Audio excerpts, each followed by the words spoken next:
Shalom, family.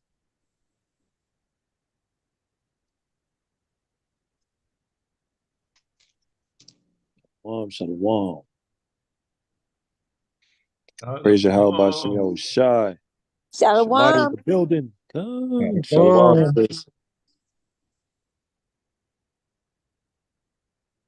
Shemaiah's in the building. Come. If I be delayed saying things, it's because I have to unmute myself. I'll be switching back and forth from participants to chat, back to the screen and back and forth. And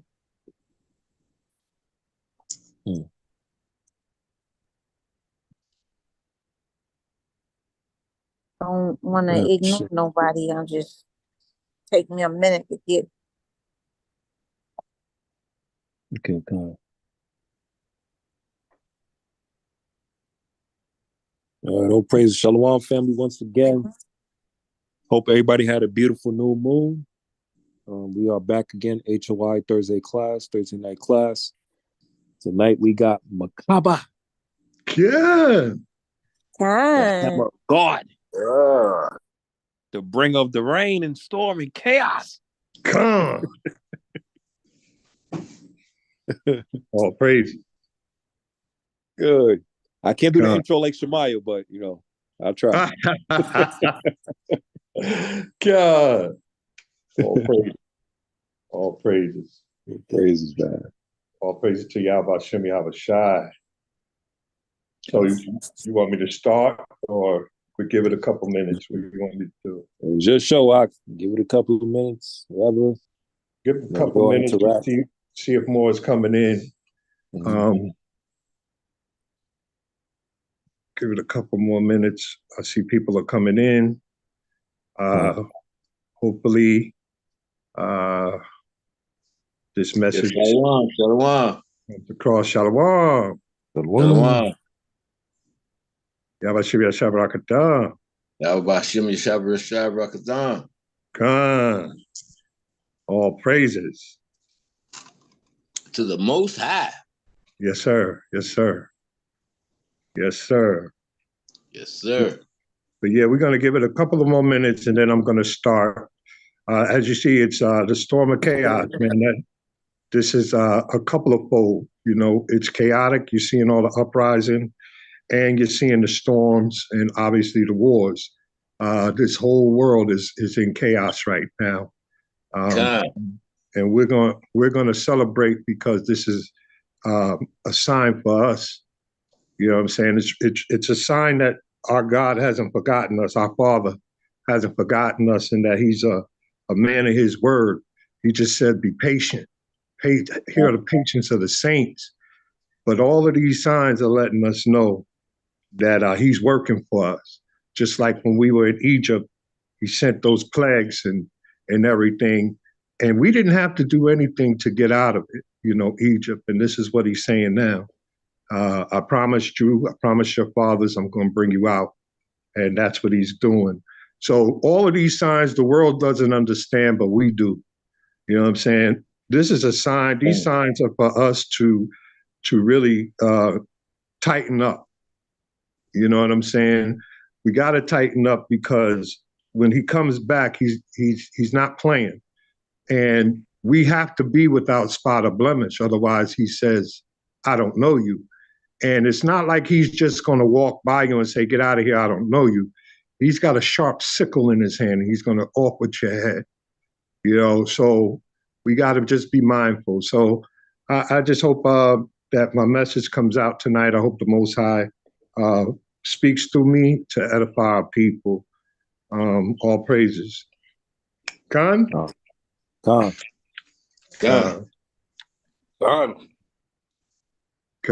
So I don't know, man. Let's get it rocking, man. Khan, let's get going, man. So yeah, like I said, Khan, I hope, like I said, I hope this is well received, and I hope there's some edifying coming. So we are the watchmen of this earth, and we're supposed to watch and then see the signs, and then we're supposed to come back and warn. You know what I'm saying? We're supposed to warn people, our people, that time is short. You know what I'm saying? Time is short. This is not a game, and we need to get ourselves together. This is what these signs are for, because he's doing some glorious things on this earth right now. Glorious things, man. I don't know.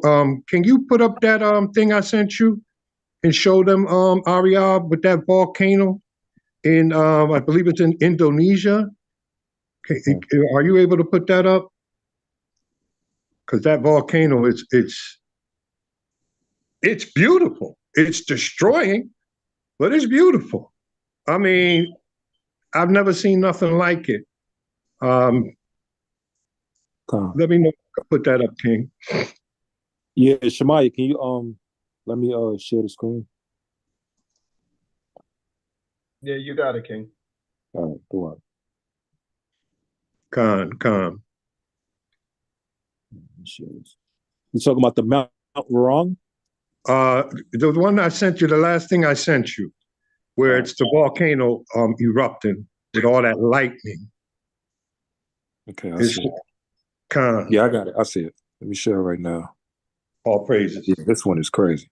It's crazy, right? Yeah, beautiful though. But this is what your God's doing. He's doing it in a spectacular way. It's absolutely amazing. When I saw this, a couple of brothers sent this to me.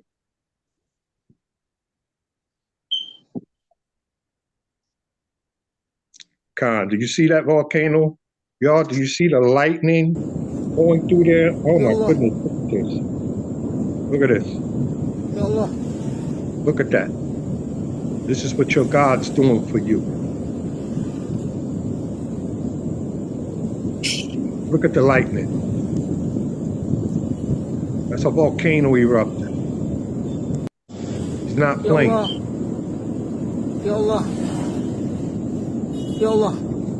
All praises to the Most High. He's tearing up our enemies. Look at that. Look at that. That's spectacular. This is your God. Look at this. And guess what?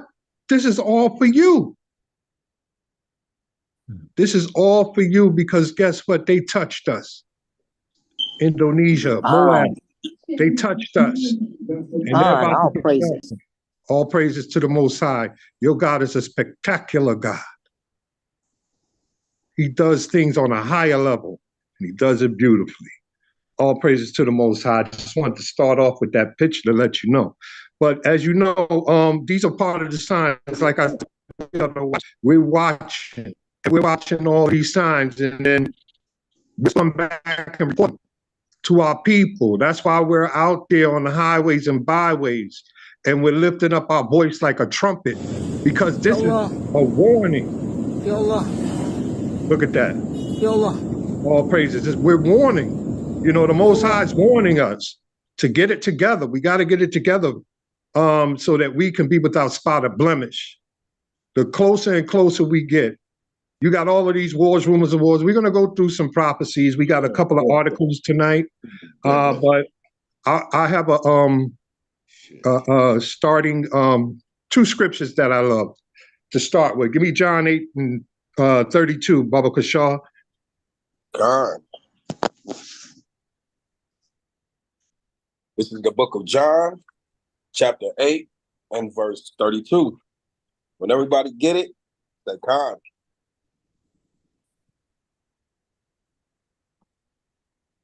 Con. God. Verse 32.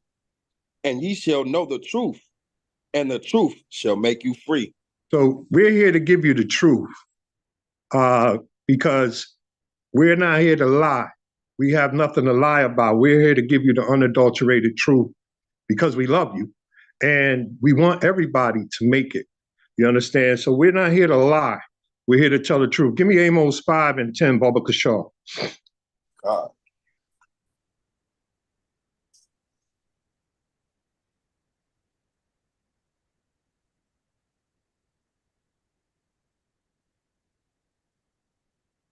Yeah. Shalom, King. Shalom, shalom. All praises. But yeah, like there's so much going on in this earth right now. You know what I'm saying? There's so much. It's too much to even compile. Like I'm setting this lesson up, and I'm like, well, damn, I'm gonna have to leave this out. I'm gonna have to leave this out. I'm gonna have to leave this out. I'm gonna have to leave this out. You know what I'm saying? Because it's just so much. We could have like a 5-part series or even a month's worth of classes just on the prophecies that are happening every day. You know what I'm saying? Every day. You see those tornadoes? We're gonna get to that too. Those tornadoes, it says over 200 tornadoes tore up out there. There was a sister on my live, not on my live. I have her as a Facebook friend, and literally she saw tornadoes right outside of her home. You know what I'm saying? They're wreaking havoc, and this isn't even hurricane season. You understand? Hurricane season, if you remember from last year, hurricane season was crazy, and there was this one storm. I think it was 3 storms that formed into one. And it was a category 5, and it just was sitting outside in the ocean. And it stood there for I don't know how many days, but it sat there, and it would have been able to tear up the whole eastern seaboard. Could you imagine a category 5 hurricane that is so big that it's got the whole eastern seaboard, meaning from Maine to Florida would have got destroyed.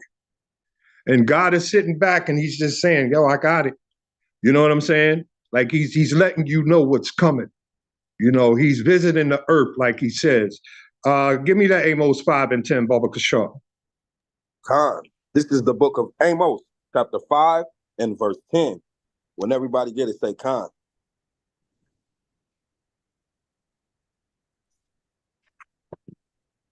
Khan. Verse 10. Khan. Salaki. Verse 10. Khan.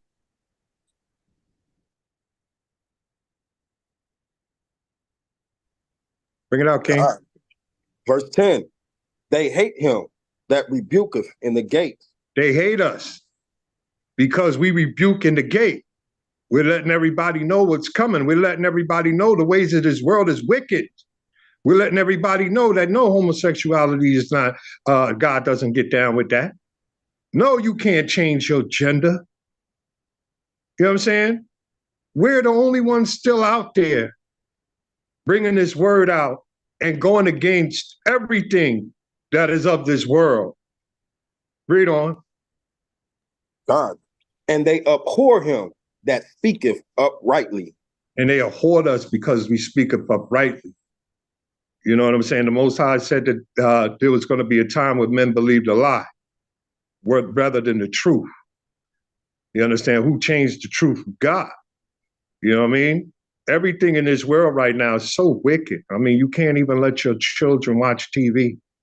You know, my grandson was over, and I was doing my thing. He was on his little tablet or whatever, and then I heard a male sounding like a female. So I instantly went over there, and it was some type of tranny, you know what I'm saying? And they put it in their, you know, how we get the commercials and stuff, they put it in there, you know what I'm saying? Because they're after our babies. They know our generation, we know who we are, but they got to go after the babies. This is a wicked world. So they hate us because we stand up against them. So they hate us. And what I'm about to start showing, because I'm going to bring out one more prophecy, then we're going to go into an article. You understand? This article is something that was passed the other day in Canada, where they're talking about hate speech and everything, and that they can literally go after you for something you said years ago. Right? So you know they're targeting us because we're out there offending these people, because we're bringing out the truth. We putting that mirror up in their face, and we letting them know you foul. And our God's house, he's going to tear y'all up spectacularly.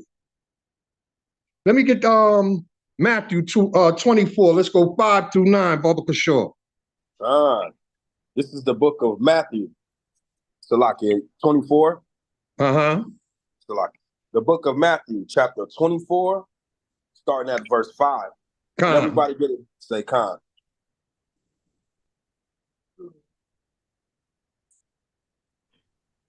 All praises. Khan. Verse 5. Khan, bring it out, King. Salaki. Matthew 24 and verse 5. For many shall come in my name, saying, I am Christ. So many, Shalakia, many are coming in his name saying that they're Christ. And those of us on Clubhouse, we know because we got at least 4 to 5 people saying that they're the Messiah. We got right, Yazoo, Joseph, that cat from California, I forget his name. I think his name just says Jesus. And there's another, what's the other one?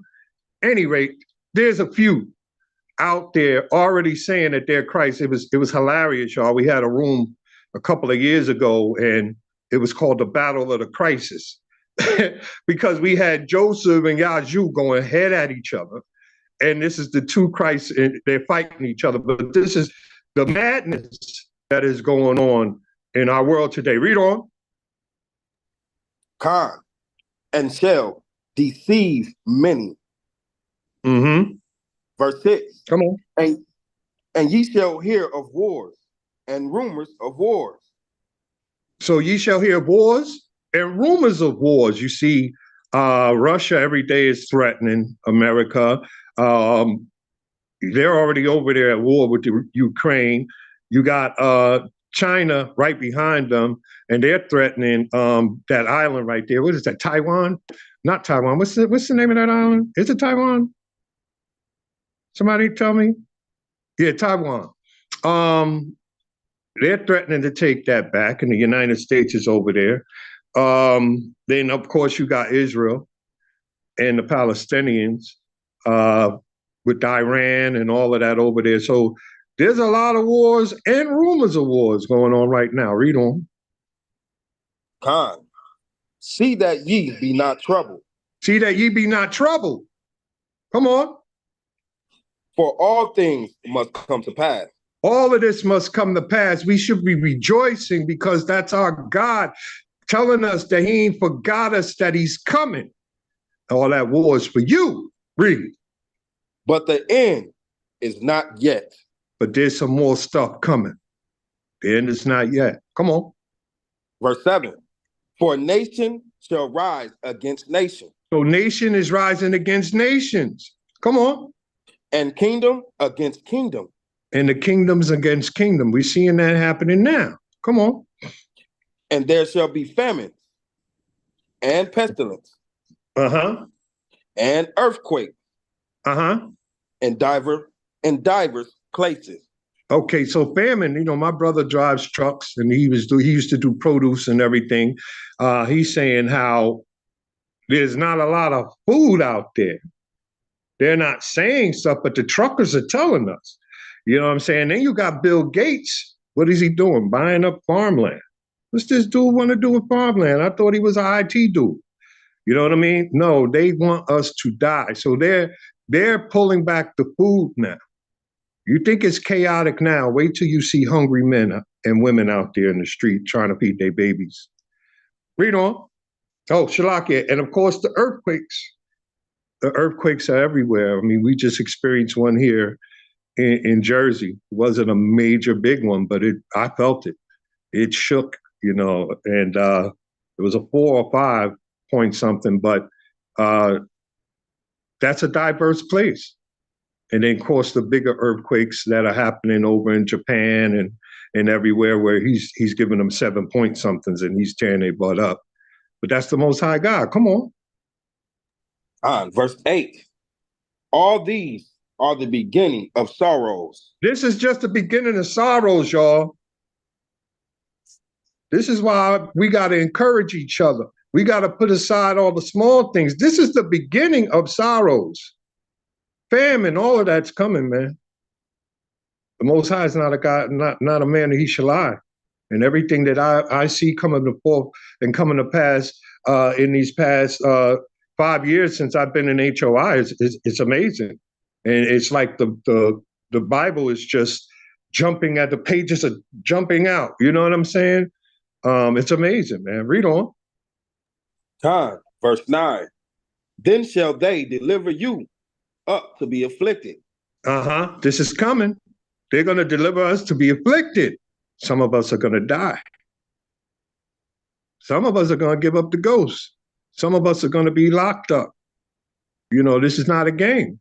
You know, they're about to come at us, and we're going to show you with this article how it's starting, because it's starting in Canada, and I believe they did something similar in Georgia and one other state I'm not sure of. But this is getting real. Is that 9, King? Khan, it's still a little bit more. Okay, bring it out. Khan, and shall kill you. And shall what? And shall kill you. No, they want to be your friends. And shall kill you. Nah, they want to invite you to a barbecue. And shall kill you. Yo, they coming for our heads, you know, and we're going to need each other, you know.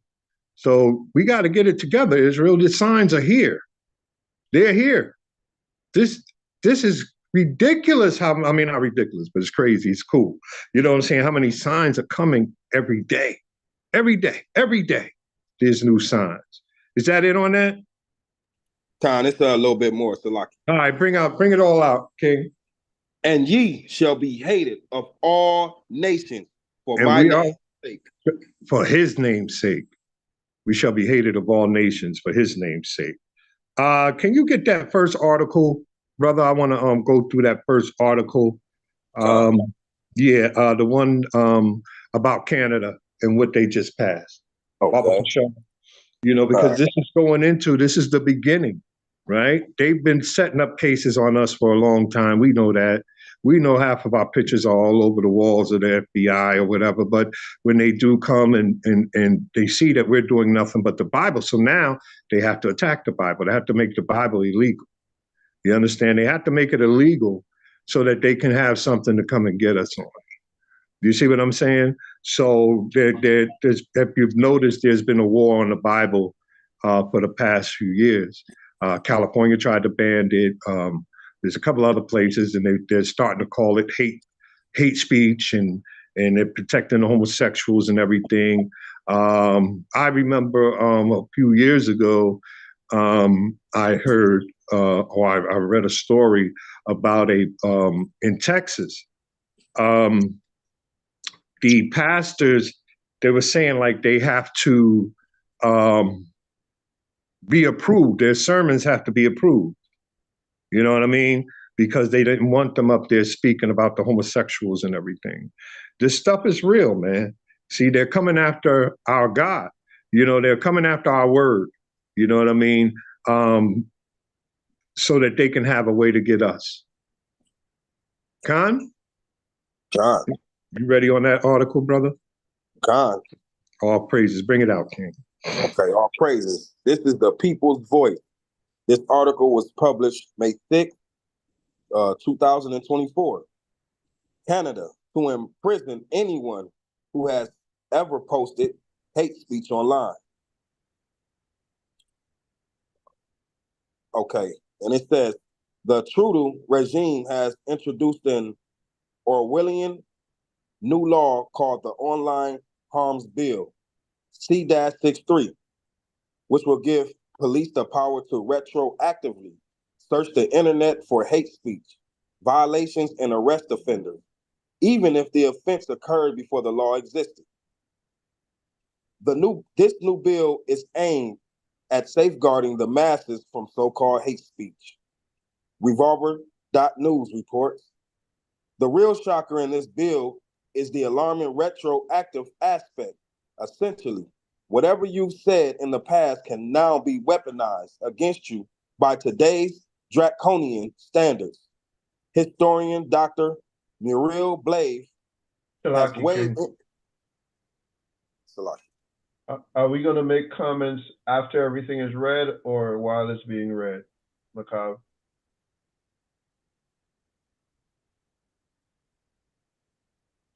Makab, can you hear me?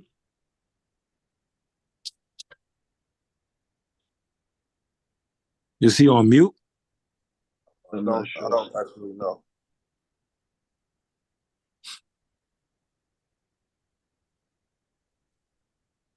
Oh, it looks like he has some connection issues. He's coming back in. Makab, you there now?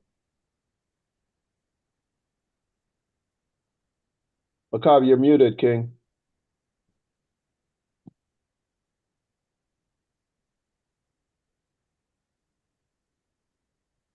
It looks like he's back in. Makab, you're muted. You gotta unmute.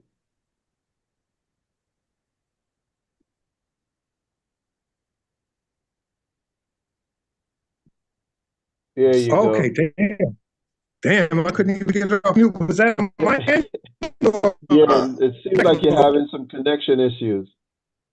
Okay. Yeah,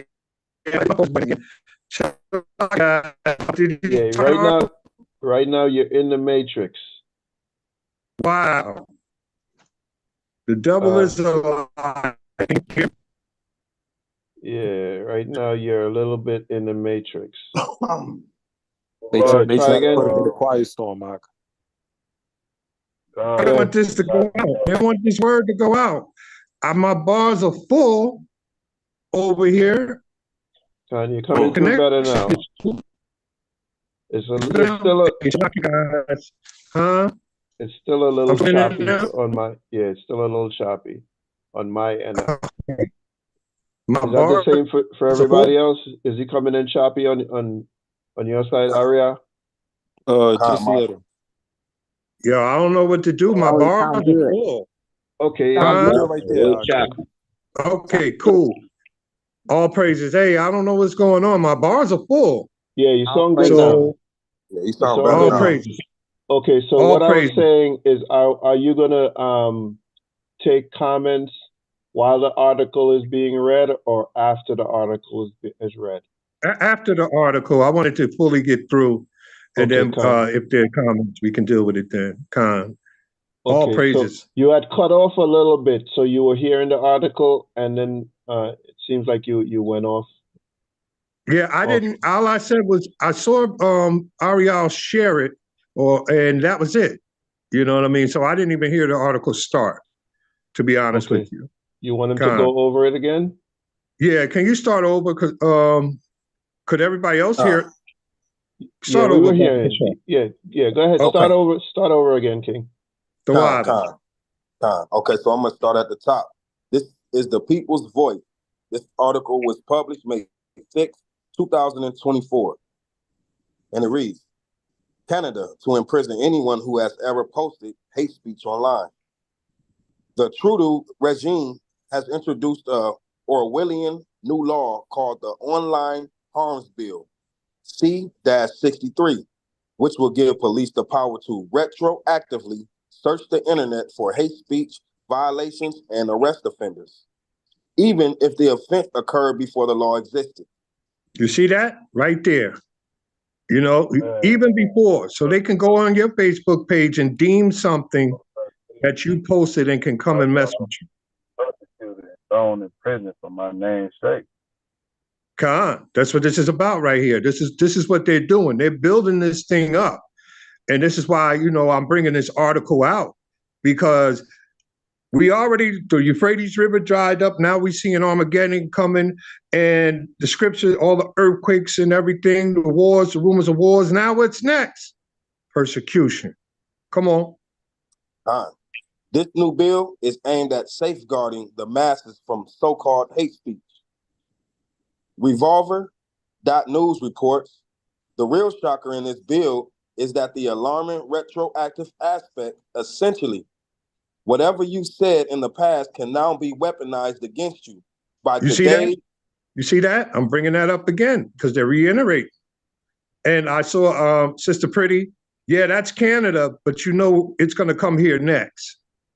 You understand? So we're just preparing. We have to prepare because when they pass that here, I mean, they can go back years and see something because we're already on the hate group list. You know what I'm saying? And then they could start charging us. Come on. Whatever you said in the past can now be weaponized against you by today's draconian standards. Historian Dr. Muriel Blave has weighed in on this draconian law, labeling it outright mad.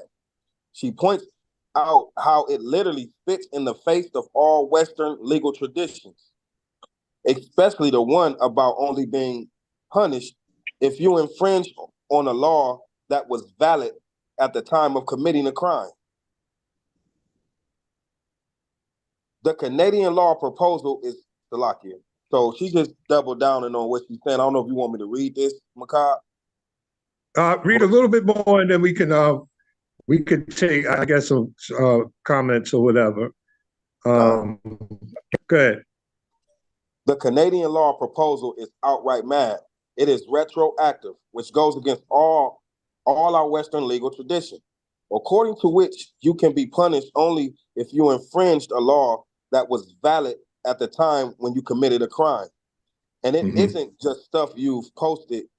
After the new law comes into force, you can get in trouble for, oh no, but anything you've posted ever, dating back to the dawn of the internet, in other words. It's a gold embossed invitation to offense archaeologists to do their worst, with the prospect of a $20,000 reward if they hit pay dirt. The only way to protect yourself is to go through all your social media accounts and painstakingly delete anything remotely controversial you've ever said. You hear that? You hear that? They can they can go through your account. Now, I joined Facebook in 2009. You know what I'm saying? So that's a lot of stuff I would have to go through. You know what I mean? And that's crazy. And with this law too, you know, they say they're going to be turning us in. You know what I mean? They can get offended of our posts, which everybody does, and get us dealt with that way. This is just another way. You know? Come on. And there is worse. Although that won't protect you from another clause in the bill, and this is where it trips over into as yet unimagined dystopian territory.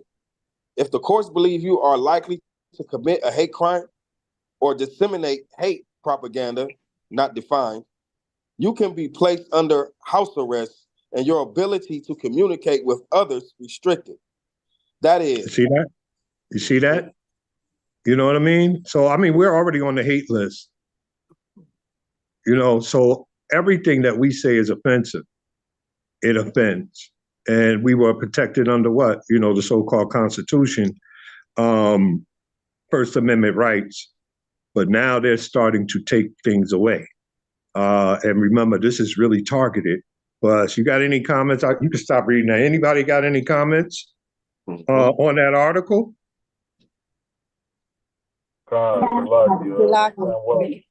One at a time, guys. Who's first? Bring it out.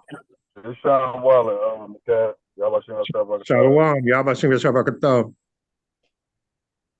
Man, what's crazy is, man, it's like they speaking directly to us. They speaking directly to the Hebrew Israelites. We the only ones who going out there bringing this gospel out, teaching this truth, and dealing with the people and compelling the people spiritually, and they spirit bearing with the Bible. Ain't too many other doctrines that's able to do that, and they spirit bear witness with the scripture. This is what I'm saying. They speaking directly to the Hebrew Israelites. Absolutely. You know that's why I brought this article out. Another note, I'm not deleting nothing. Come see me. Bring it out, King. Yeah, this Abner. Shalom, King. When I heard that, it's kind of crazy because they can deem anything as offensive. If it's a physician that says, even dealing with the human body, dealing with the transsexuals, and they be like, oh, well, this is a man body, they can be deemed as hate speech to the transgender community. So it's like anything now is gonna be deemed as hate speech. So it's like you got to walk around with like a like tape around your mouth because it's like anything that you can say can be deemed as hate speech. If I say God is real, but it's atheist, they can say that's hate speech. You know what I'm saying? So it's like moving forward, if they come out with that, it's like it's almost like the monkey. You know when they say, "See no evil, hear no evil, speak no evil." You got to walk around with your ears covered, eyes covered, and your mouth covered, everything covered. Like, but that's all I had to say. The water. Anybody else want to reply? Salaki. Bring it out. Every time I say anything that has to do with, like, if you just say that the people are being coons, they don't like that word coon. They'll still tolerate the word nigger now before they will coon, because the white man need his coons to be able to pacify them in order to keep them doing what he want them to do.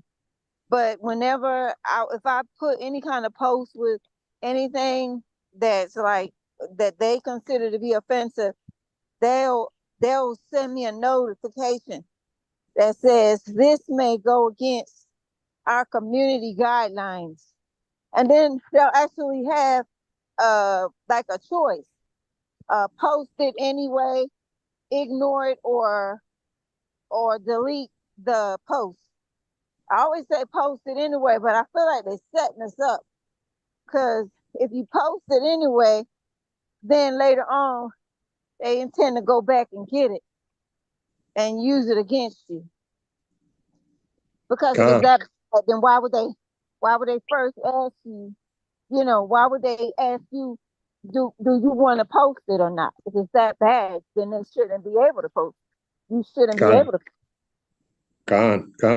Yeah, that's why we're bringing this out. Like, we know it's in Canada, but Canada is 10-hour drive from where I'm at. It ain't far. You know what I'm saying? This stuff's coming. That's why I say you got to be diligent. We got to be diligent in dealing with ourselves, because there's a lot of stuff about to come. It's not a game. Who's next? This Abner, I got a question. So does that mean if you in Canada and they pull you over and they check you? Because I go to Canada every day, so it's like if I'm in Canada, if I get pulled over, they can just check my social media. Well, that I don't know. I think you got to be a resident. Okay, I believe because really you're just going in and visiting. You're not a resident, so I doubt that.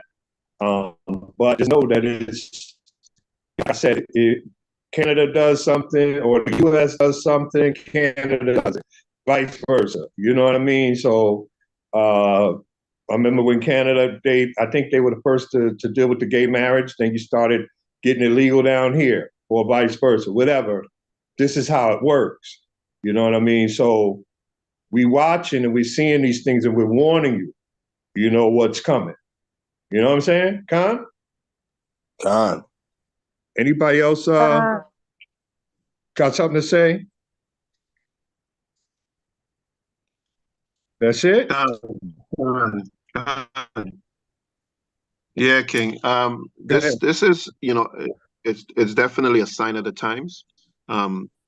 It's definitely things that they have to put in place so that it's really just a very large net, right? And you can deem anything to be hate speech, because if you go into start talking about critical race theory, which they, banned from the schools because it can hurt the people, their feelings, because you're bringing up things of the past, right? It is offending someone. So that could be considered hate speech, right?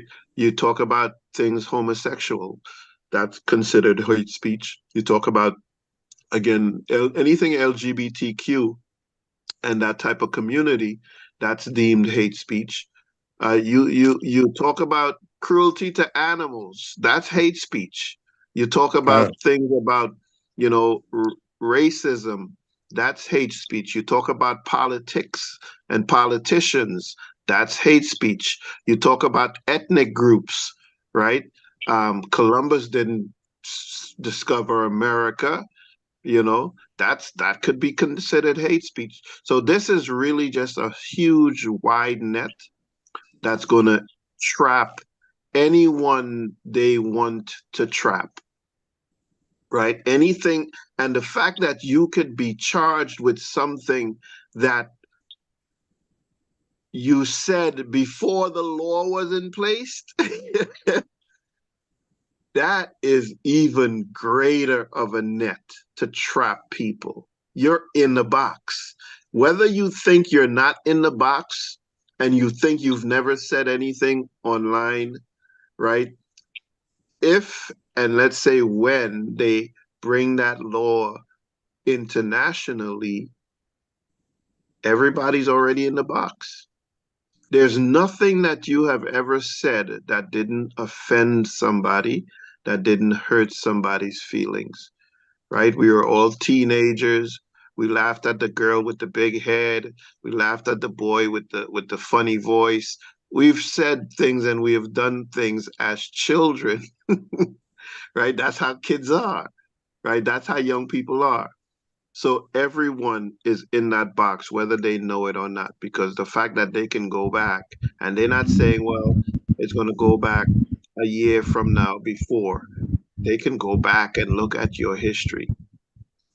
Hey, man, it's what the devil does, man. The scripture tells you he see his time is short, so he's going to ramp up what he has to do because he see his time is short. I yield. Salaki, Come on, bring it out. Bring it out. So you saying if it was something I said in the past, I can be charged for? Is that what you said? I didn't say it. That article said it, brother. Yes. Oh, damn. Yeah. Excuse my French, baby. That's heavy. That's heavy. It's in Canada right now. They just passed it, but it's on its way here. We're sure of it. Like I said, anytime Canada does something, or vice versa, America does it. You know, it's just like 1-2. You know what I mean? It's always been that way. So, you know, we ran into this article of Brother Izan, and I was like, oh my God, I got to, you know, bring that on the class, man, because, you know, they do things, they distract us with this hip hop battle. They distract us with P. Diddy while they do evil things in the background like this. Khan? Anybody else? Salakia. Okay. I think Nava was first and then you, Sister Pretty. Okay, Salakia, you know they're going to attack Israel first. That's just my guess, that everybody that's in the truth, that's bringing out this truth trying to win the people and bring them to Christ, you know, they're going to attack. I think they're going to attack Israel first. Yeah, I agree. I believe that this was put in play. I mean, it's for other things, but it was really, I believe personally, everything, because we know that they're going to make war on us. You know what I'm saying? So I strongly believe that it was for us, you know, but it's definitely going to be used against us, period. Khan, Sister Pretty. Yeah, Salakia, shalom, everybody. I just want to bring out, I know everybody already knows about this, but just to lay me back on what you guys are saying about them targeting us. That footage that was leaked from, it was a censored documentary on like how Israel influences in the United States. These were top Israeli officials gloating about the fact that, and this is, I quote it, the problem with Israel is with the young generation of the Black community. This was Junith Vinay Shora. She's the Israeli consul general in Atlanta. And what they were saying was that because, you know, the Black Lives Matter movement was supporting that international boycott, divestment and sanctions movement, That's why you see all this stuff going on in the colleges. It's Black Lives Matter having these college students protest to divest in Israel. And that is also, I believe, a crime in New York. If you talk about divesting or you try to divest from Israel, they're going to put you in jail for that too. So I'm sure if our brothers are in the street and they're saying divest from Israel or anything to do with the fake Israeli government, you probably can be arrested. They're not going to care if the charges stick or if they can prove, the different aspects of the charges. They're just going to start locking everybody up. So, and I just wanted to make a comment too, real quick, about the brother who goes into Canada. If you go into Canada and they deem that you committed a crime, they're not going to care that you did it in the United States. They're going to still hold you and then you're going to have to prove that you did it while you was in the United States. So that's what I was just going to say. Khan, the water says, Khan. Yeah, that's why, like I said, this is important, that we get this information out to our people, because they're going to use this to, like the brother said, we're in the box. We're in a literal box. They're talking, like I said, when did I join Facebook? In 2009. You know what I mean? I done pissed a lot of people off, So, hey, mute up. Somebody, whoever that is, please mute up. Got background noise. So, it's very important that we know these things. But go ahead, I'm done with this article. Let's move on with the lesson. I got 2 more articles dealing with other things. But right now I need Amos. Give me Amos, chapter 8, verse 11 and 12, Baba Kashar. Khan, this is the book of Amos, chapter 8, starting at verse 11. When everybody get it, say Khan.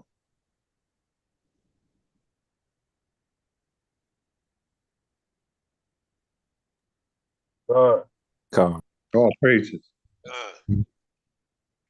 Read. Khan. Verse 11.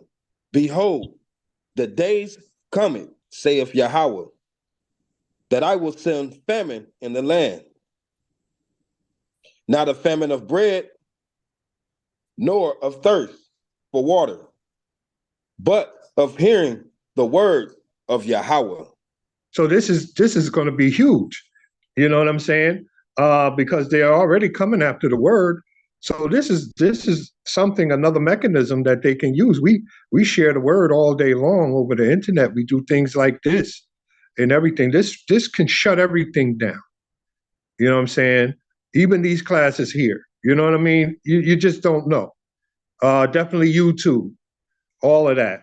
You know what I mean? So this is huge. This is a stage of the famine. Come on. Khan, verse 12. And they shall wander from sea to sea, and from the north even to the east.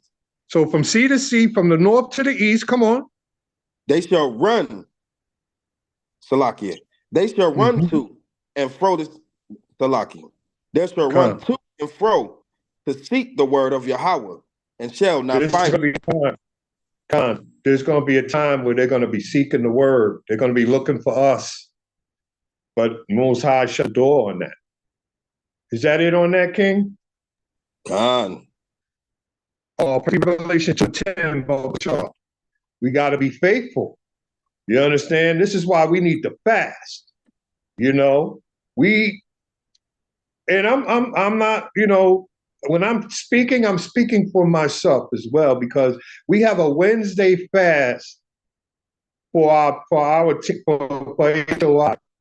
And I did it before Pastor, but I mean, we got to get more diligent about our fasting, because it's just like it's our spiritual workout. You know what I mean? You want to strengthen your spirit, because when that imminent danger comes, will you be able to stand? I mean, we could talk a good game. I know a lot of people who talk a good game, but then when you punched them in the mouth, they couldn't fight. You understand? When the situation came up, you know what I mean? Your boy, you thought he was so thorough and tough, and then the situation came up and he froze. So we don't know what we're going to do. Will we take flight or will we fight? Will we stay faithful or will we fold? Will we cut off our beards and take off our fringes? You understand? The only way you can assure is that we need to get our spiritual muscle. So we need to fast and everything. You know what I'm saying? It's time. You see what's coming on around you. You know, it's time out for bull. You know what I mean? It's really time out for all of this pettiness that we're dealing with. Satan is at work and he's making war with us while we bickering and complaining with each other. Read that. Khan, this is the book of Revelation, chapter 2 and verse 10. When everybody get it, say Khan. Oh, praises. Read, King. Khan, verse 10. Fear none of those things which thou shalt suffer. Fear none of those things which we're going to suffer. Come on. Behold, the devil shall cast some of you into prison. Some of us got to go to jail for this word. Are you ready for that? Come on. That ye may be tried. And ye shall have tribulation 10 days. You shall have tribulation. Come on. Be thou faithful unto death. Be thou what? Be thou faithful unto death. Be thou what? Faithful unto death. Got to be faithful unto death. Do you believe? Come unto death. Hey, go to Wisdom of Solomon. What is that? 5 and 1 and 2. Khan, Salaki, you want me to finish this little bit off? Oh yeah, finish it off. I'm a little excited, baby. God, all praises. God.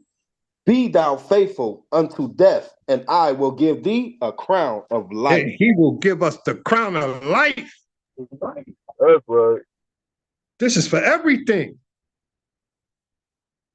Do you believe that he's going to give you a crown? Are you working on it? Yeah. What you say, sis? You say under maritime law and martial.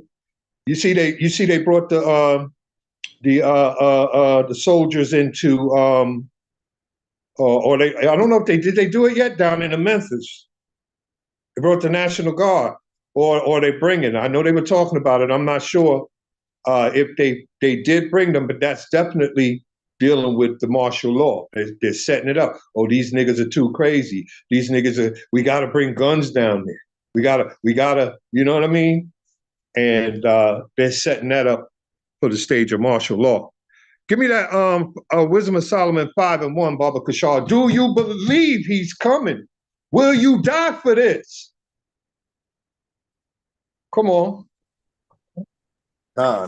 This is the book of the Wisdom of Solomon in the Apocrypha, chapter 5 and verse 1.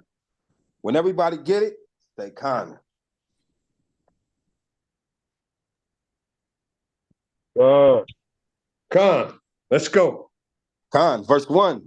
Then shall the righteous man stand in the great boldness before the righteous man standing bold. Come on. Before the face of such as have afflicted him. In front of the face of this devil that afflicts us. Come on. And made no account of his labors. They didn't make no account of our labors. They won't give us reparations, nothing, but we don't want your reparations. We want your blood by the power of Yahweh Shem Yahushua. We want our kingdom back by the power of Yahweh Shem Yahushua. Come on. Khan, verse 2. When they see it, they shall be troubled with terrible fear. When they see it, they're going to be troubled with terrible fear. Come on. Khan. And shall be amazed at the strangeness of his salvation. And they're going to be amazed at the strangeness of our salvation. Read on. So far beyond all that they looked for. Come on. Verse 3. And they repenting and groaning for anguish of spirit shall say within themselves, this was he whom we had sometimes in derision. These was those niggas.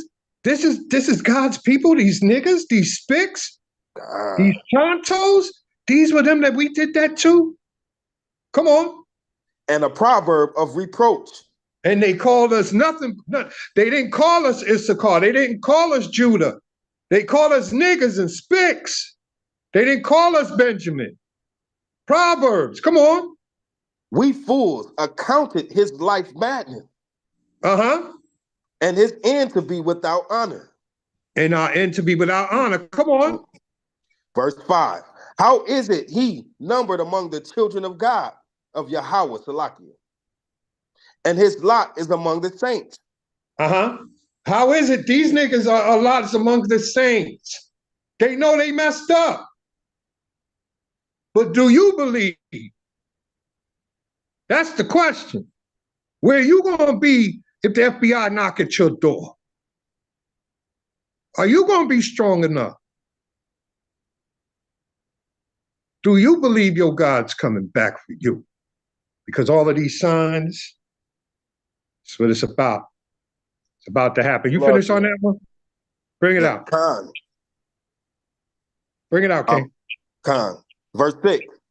Therefore have we erred from the way of truth? They're going to say, therefore we erred from truth. Come on. And the light of righteousness have not shined unto us. The light of righteousness has not shined on us. These are all the things that they're going to be saying. Oh, we didn't know. Our parents, we inherited lies. We didn't know that was them. That's why so many men's hearts are going to fail when Yahweh try to crack the sky, because they're going to see a black man and they're going to know they messed up. We had those, what? Even Russia told us, and we burned Bibles. After that, we hate this bastard so much. They hate us so much.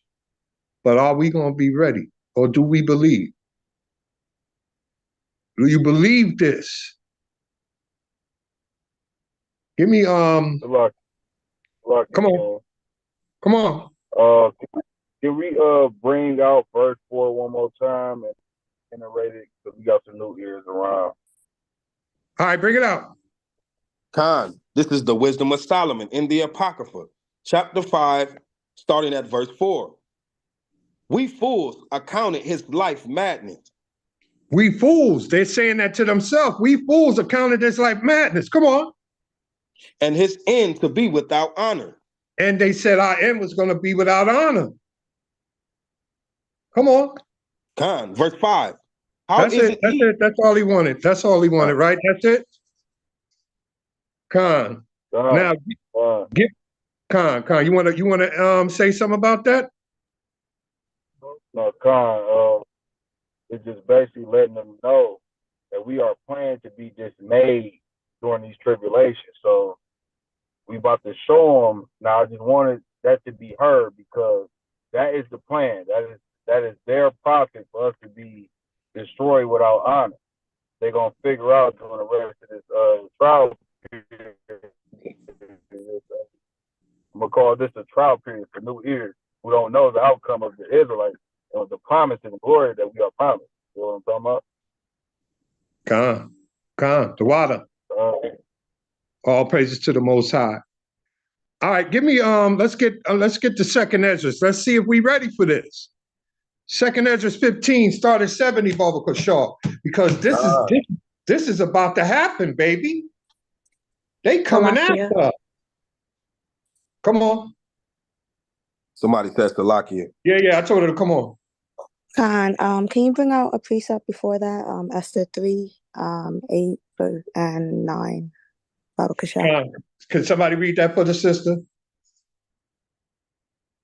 She said the book of Esther, correct? Khan, chapter 3 and 9, I believe. Khan. Verse 8 and 9. Baba Kashar. Khan. This is the book of Esther, chapter 3, and starting at verse 9. Verse 8, Baba Kashar. Salakia. Starting at verse 8. And Haman said unto King Assuris, there is a certain people scattered abroad and dispersed among the people in all the provinces of thy kingdom, and their laws are diverse from all people. Neither keep they the king's laws. Therefore, it is not for the king's profit to suffer them. That's it. Verse 9. Go ahead. If it please the king, let it be written that they may be destroyed. And I will pay, and I will pay 10,000 talents of silver to the hands of those that have the charge of the business to bring it into the king's treasures. Beautiful, beautiful precepts, sis. Yeah, as you can see, they've always hated us. They've always wanted to destroy us. This is nothing new under the sun. They tried to destroy us back in those days. You see, he put a hit out on us. You see that? Come on, all praises, sis. The water. All right, let's get into the second Ezra. Come on. Let's get into the second Ezra, baby. 15. Let's go. 15 and start at 70. Let's go. 70.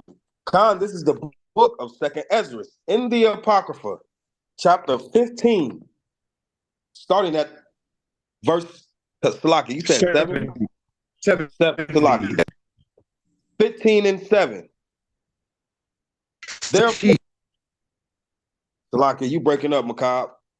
I'm 7-0. Can you hear me? All right, bring it out, King. 15 and 70. Yes, sir. Salakia, my Apocrypha doesn't have 70 verses in verse 15. The second book of Ezra, chapter 15, stops at 63. Am I the wrong one? Sometimes I get Ecclesiastes mixed up. Somebody, I want to. They want to be like madmen. Is in 16. Second Ezra chapter 16. Oh, okay. The water. Okay. 16. Con. This is the book of second Ezra in the Apocrypha, chapter 15 and verse 16. No, Slakia. Second Ezra chapter 16. 16. Salakia. Chapter 16 and verse 70. And you start at verse 70. When everybody get it, say Con.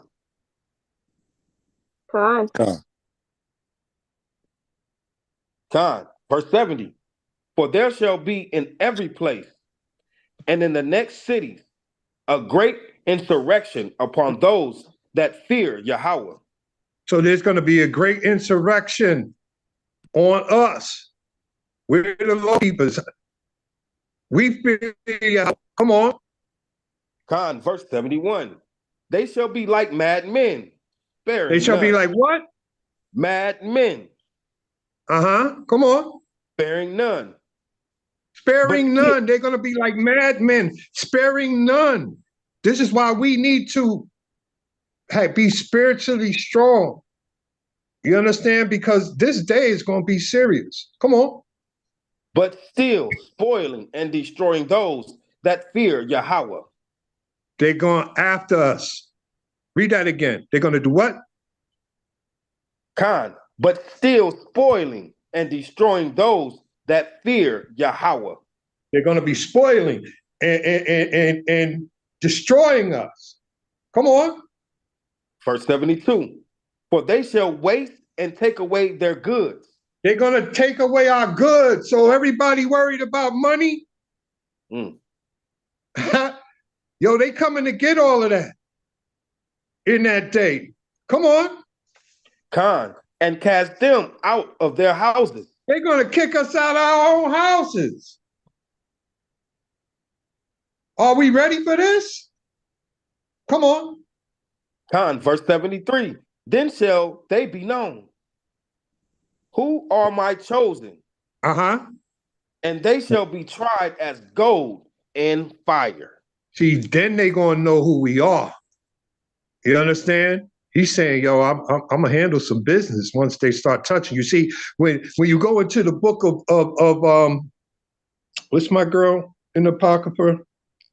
Susanna. No, with a J. I don't know. I can't. Why I can't think? Well, I can't think today. I don't know. Judas 5 and 17. You ain't got to go there, but it explains that when we're doing the commandments, we prosper. Everything happens, but when we're not getting it. But if we're following the commandments now, once they start touching us, he's not going to allow, he's going to hurt them. That's what's going to bring him out of his shell. Touch not my anointed. Once they start doing this in real time. But do you believe that he's going to save you?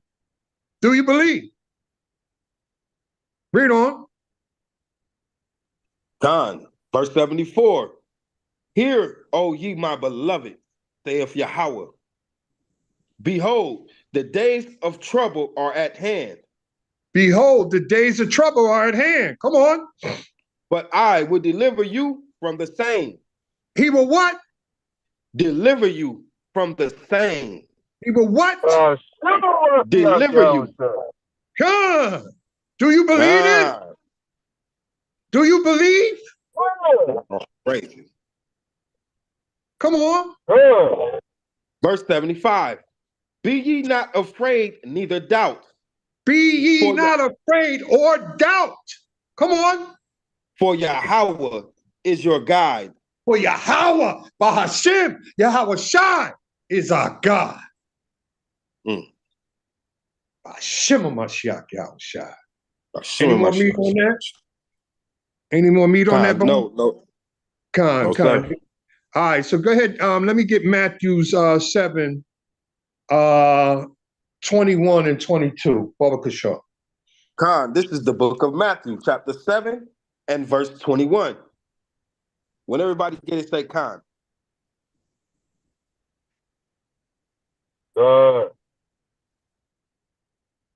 Con, verse 21. Not every one of you that saith unto me, Yahweh, Yahweh, shall enter into the kingdom of heaven. Not everyone. You understand? That's standing in next to you. That's saying,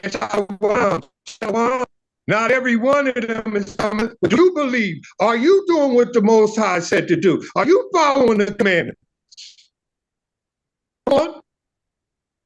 Con. But he that doeth the will of my Father which is in heaven. Come on. Con, verse 22. Many will say to me in that day, Lord, Lord, we have not prophesied. Have we not prophesied in thy name? Lord, Lord, have we not prophesied in thy name? Did we not go? We were at all the feast days. We were doing this and that. Yo, don't you know me? Come on. And in thy name have cast out devils. Come on. And in thy name done many wonderful works. In thy name done many wonderful works. I fed the needy. I did all of this stuff. You understand? Come on. Verse 23. And then will I. That's it. That's all I want. No, read it. Shalak, go ahead. Let me see. Verse 23. Then will I profess unto them, I never knew you. There it is. Read that again. Verse 23. And then will I profess unto them, I never knew you. Depart from me, ye that work in iniquity. I'm gonna keep it real, man. One time, I thought about that, man. And if you're not thinking about that, man, then I don't know what you in this for, because that is the worst thing in the world that can happen if Yahweh shall say, I never knew you. After all of this time, you in the truth playing. You in the truth playing. You might as well go live it up with the 2/3. Yo, that thing brought tears to my eyes, thinking about that. That's word, man. I just thinking about it make me want to cry. To see our big brother, our king, come and say, I never knew you. Going about your way. But like I said, he's got a sickle. it's going to be off with your head. Somebody's got to put that blood in the street. Somebody, you know what I mean? That blood in the street for 200 miles to the mouth of a horse. Somebody got to be spilling that blood. I pray it's not you, and I pray it's not me. Israel, we got to get it together. These signs are serious. Let's look at some more signs. Luke 21, Baba Kashaw, and 24. 21, 24. 21, 24, we're going to read down probably to 27. Come on. This is the book of Luke, chapter 21 and verse 24. When everybody get it, say Khan.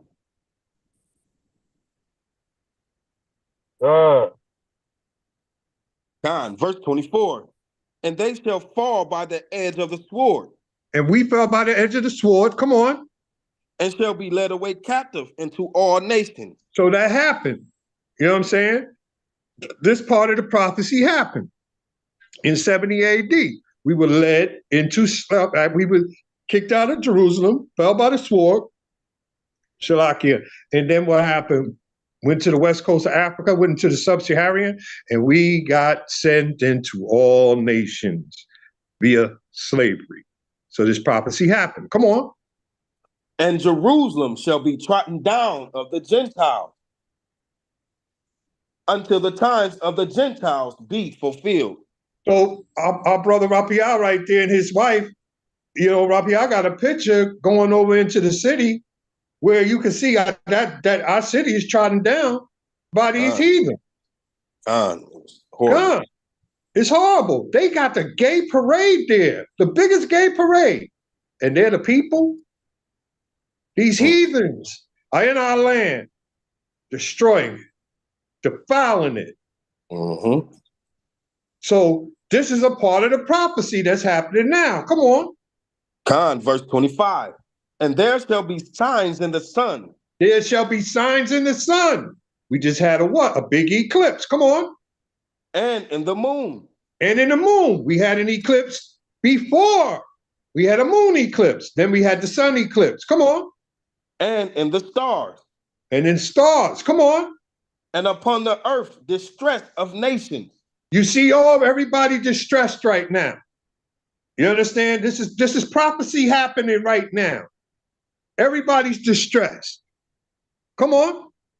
With perplexity. With perplexity. Let's go. The sea and the waves roaring. All the storms. The hurricane season coming. Come on. Verse 26. Men's hearts failing them for fear. You see everybody afraid right now, yo. They're afraid. Everything they see coming. They're afraid. Come on. And for looking after those things which are coming on the earth. They're afraid because they know these are coming. Earth's changing. Everybody feels it in their spirit. A change gonna come. Come on. For the powers of heaven shall be shaken. For the powers of heaven shall be shaken. We're watching it shaking now. Heaven is rulership. The white man's in rulership. His heaven is being shaken right now. Bashima Mashiach Yahushua. Bashima Mashiach Yahushua. Come on. Verse 27. And then shall they see the Son of Man coming in a cloud. And then they're going to see Yahweh shine. You see these prophecies? Do you see how close it is to Yahweh Shai coming? The distress of nations, the eclipses, the storms. Then shall you see the Son of Man. Do you see how close we are? Do you believe? Are you ready? Are you going to be without spot and blemish? Come on. With power and great glory. With power and great glory. Shema Mashiach Yahushua. Come on. Verse 28. And when these things begin to come to pass, then look up. Then look up. And lift up your head. Lift up your head. For your redemption draweth nigh. For your redemption draweth nigh. By Shema Mashiach Yahushua. All praises to the Most High, man. It's a beautiful time to be alive, y'all. It's a beautiful time to be alive. Give me 2nd Ezra 9 and 3, Baba Kashaw. Khan, this is the book 2nd Ezra in the Apocrypha, chapter 9, starting at verse 3. When everybody get it, say Khan. Khan. Bring it out, King. Verse 3. Khan. Verse 3. Therefore, when there shall be seen earthquakes and uproars of the people in the world. The earthquakes. Look at the uproars on them college campuses right now. They was fighting for an hour and a half or something like that before they sent the cops. This is uproars of people. You seen the uproars with the Palestinians all over the earth, everybody protesting. These are the uproars of the people. And you're already seeing the earthquakes. Like I said, we dealing in prophecy here. Come on. Verse 4. Then shalt thou well understand that the Most High Yahweh spake of those things from the days that were before thee, even from the beginning. Even from the beginning, the Most High said these things will come into pass. And you're seeing these. These are the signs. Read on. Verse 5. For like as all that is made in the world hath a beginning and an end. Because there's a beginning of the world of Esau, and there's an end to his world. And that's what we praying for. The end of his world, because the end of his world is the beginning of us. We back on top. We back in the leadership. All praises. Khan, this is what we fighting for. Let me get that article. I want that second article where it talks about all the jobs that the companies have shut down. This is serious. See, this is also going to be a part of the famine. It's also going to be a part of the uproars, because look at what's going on. They just sent what? 9 billion over to the Ukraine and Taiwan. And you got all of these jobs closing here. All of these jobs. They can send money over there, billions of dollars of taxpayers' money, but they can't save their own over here. They can't save their jobs over here. This is a setup. This is what it is. The uproars of the people are coming. You ain't seen nothing till you seen somebody hungry. What's that? What was? Oh, did I get kicked out? Okay, there he is. He's putting it up. Am I still being heard? Khan. All praises. All praises. Khan. Look at that. 4,600 stores this year. That was obviously 2023, right? Here are the stores that disappeared. 4,600 stores. This is not a game, y'all. Do you see what's going on around you? This end is coming. There's a lot of turmoil about to happen, y'all.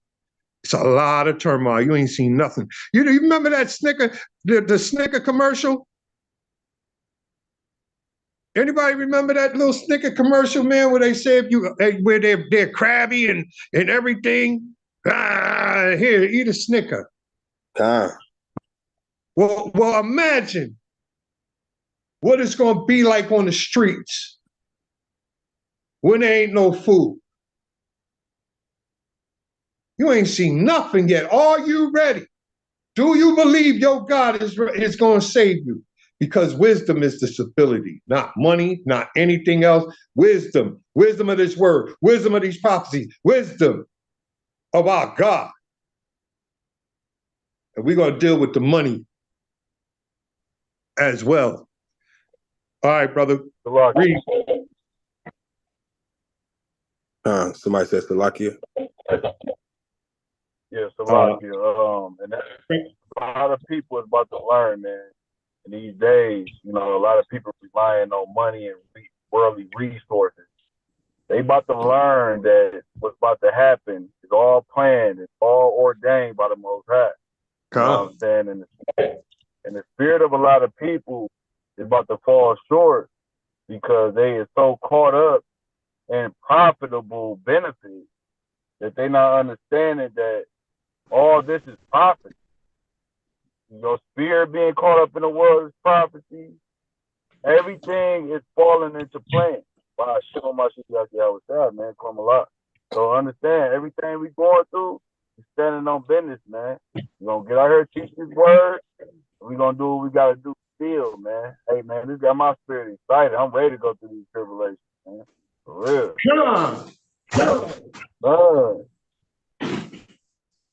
Let's bring that out. I'm looking for a cord to plug my phone up. I'm at 37%, boy. I got more lesson to do. All praises. You ready? Go ahead and start that article, Show. Okay, this article was published by CBS News, December 29th, 2023. And that caption reads, retailers shuttered 4,600 stores this year. Here are the stores that disappeared. So the article started off saying, this year was a rough one for some major retailers, as illustrated by an 80% surge in store closures in 2023 from the year before, according to Coresight Research. The reasons for this year's more than 4,600 stores closures are varied, ranging from the bankruptcy of major retail chains to some operators closing underperforming locations in some cases. Retailers blame rising theft or their rationale in closing some locations. Against the backdrop of the closures are several trends weighing on some brick and mortar businesses. For one, Americans continue to shift to online shopping. And secondly, inflation-wary shoppers are cutting back on some types of purchases, such as electronics and jewelry. But it is not all doom and gloom in the retail sector. Given that retailers actually opened almost 5,500 stores in 2023, more than offsetting the number of closures this year, Coresight's data shows in some cases, retailers moved into locations vacated by other businesses. Shalakia, that's buttering it up right there. Because the unemployment rate is crazy right now. You understand that? That's trying to pad it. You know what I mean? Because they don't want the people to really be in the uproar. You know? But they a lot. Salakia, Makab, you in the matrix. Can you hear me now? Khan, you a little cut in the blender. I can hear you, but you in the blender still. Oh man, I got my boss. I don't know. Oh yeah, you in the blender bad. Yeah. Oh God, hey. Please. How about now? Bad? No, they don't want to out, cat. Yeah. Oh man. Go ahead and read on, bro. Salakia, Khan. Some of our best stores were created from carved up Kmart or Sears locations. Burlington store CEO Michael O'Sullivan said earlier this year, according to local CBS affiliate, Burlington has taken over more than 40 former Bed, Bath, and Beyond spaces. Bed, Bath, and Beyond. Topping the onslaught of closure announcements is Bed, Bath, and Beyond, whose April bankruptcy led to the closure of 866 stores by Coresight's account. You see that? These big stores are now going bankrupt. Come on. Con, even though Bed Bath & Beyond's physical presence has ended, Its blue logo lives on. Overstock.com bought the brand out of bankruptcy and relaunched its own site as BedBathBeyond.com. It also revived its iconic coupon, providing 20% off a single item. But the discount is now for online use only. Mm-hmm. Look at this. Look at all of these stores. Look at this. Look at all of these stores that are closing. Look at this chart, y'all. Look at this chart. Go roll it back. Let me start from the top. You got 866 Bed Bath & Beyond. Tuesday mornings, 463. Rite Aid, 335. CVS, 300. 7-Eleven, 184. Walgreens, what's that? Boots Alliance, 172. And so on and so on. Look at this. Family Dollar, 116 or 102, Shalakia. But look at this list, guys. Dollar Tree, 59. These are stores that we use all the time. Look at all of this. Scroll down. Office Depot. Look at this. Barnes and Noble. Look at all of these companies fail. They're Aldi's, Party City, Gap, Best Buy. Look at all of those stores that closed last year. This is what we're going through right now, man. This is about to get real serious. They got money to send over there, but they don't got money to save things over here. And that's pissing people off, along with what? The immigration. People are mad as hell. You got immigrants that can go and do things that we can't. They're getting money, free money, and you got Americans, or so-called Americans, homeless. The homeless problem is ridiculous everywhere. And you got these people coming in, which are our people, you know. See, they're doing it for their thing, but I believe the Most High God is surrounding Esau. But Esau is using them for bodies. That's right. Esau knows that he's got 3 wars that he has to hold down.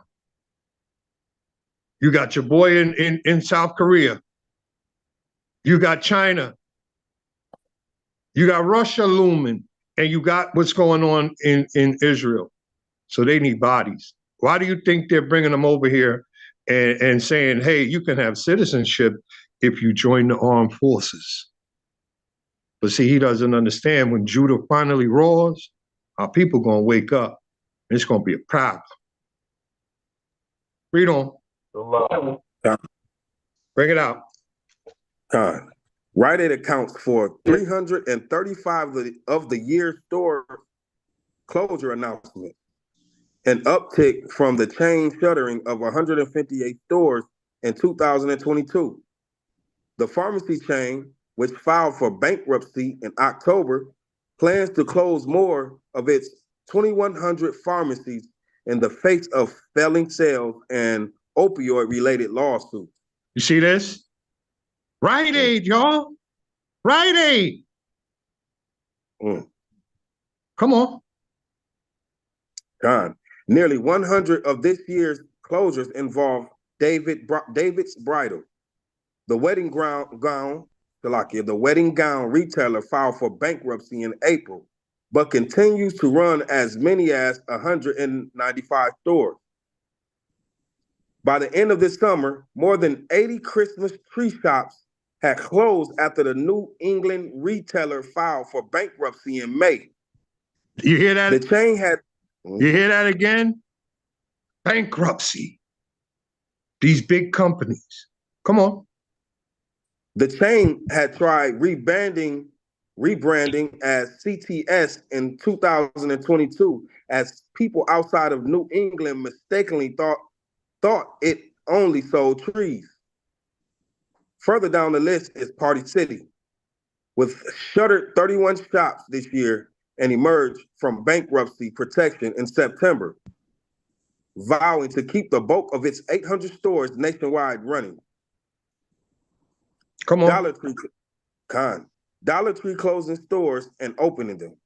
Some dollar store chains also closed hundreds of stores in 2023, led by Family Dollar with more than 100 closures. Competitor Dollar General closed 74 locations, while Dollar Tree, which also owns Family Dollar, closed 59 shops. Family Dollar. But despite these closures, Salakia. No, I just said, see that? Yeah, go ahead. Read on. But despite these closures, dollar stores are the growing business in the United States. And with these retailers, which tend to sell items for about $1 each, announcing 1,600 new stores opening in 2023. That represents about 1/3 of all new openings this year. And the discount retailers already have big plans for 2024, targeting more than 1,500 new stores between them next year. Here's what is closing in 2024. As for next year, U.S. retailers have so far announced 580 store closures, with the shutterings led by CVS Health and Walgreens. You see this? Come on. Pharmacy chains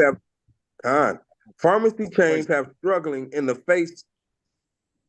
Pharmacy chains have struggling in the face and facing lower reimbursement rates and competition from Amazon and Walmart, while dollar stores have fared better as inflation weary consumers seek discounts. Okay. You know, I believe that's over. Yeah, that's it. But do you see everything? I hear you, bro. But do you see what's happening? You know what I mean? You see what's happening those are jobs. And we're not talking just one person in the store. You got shifts. Those are jobs that are missing, that are gone. Somebody said Shalakia? Con. No, when they say that, like 15 or 500 stores open. Open means that you've been in business for 5 years. Ain't open don't mean nothing about. So I've been open for a year. I've been open 2 years. That's not open. Open is wide open, or you're not really open. You know what I'm saying? But these stores that closed, they was really open. They was open for decades. You know what I'm saying? That's open. So just because you get on the block, that don't mean nothing. You know, just because you're on the block don't mean you can hold down your employees. The ones that's closed, they held down employees. The ones that are open, they really not open until they got 5-year grid in. You got to have your fingernails into the game in order to be open. The ones that's really lost, they had fingernails in the game. Who open now? I mean, we can't even give them credit enough to say they open. They got to earn that. So they really not even open. Great point. Great.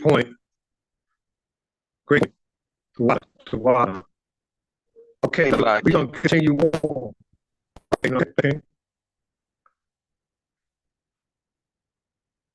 Who said Shalakia? Come on.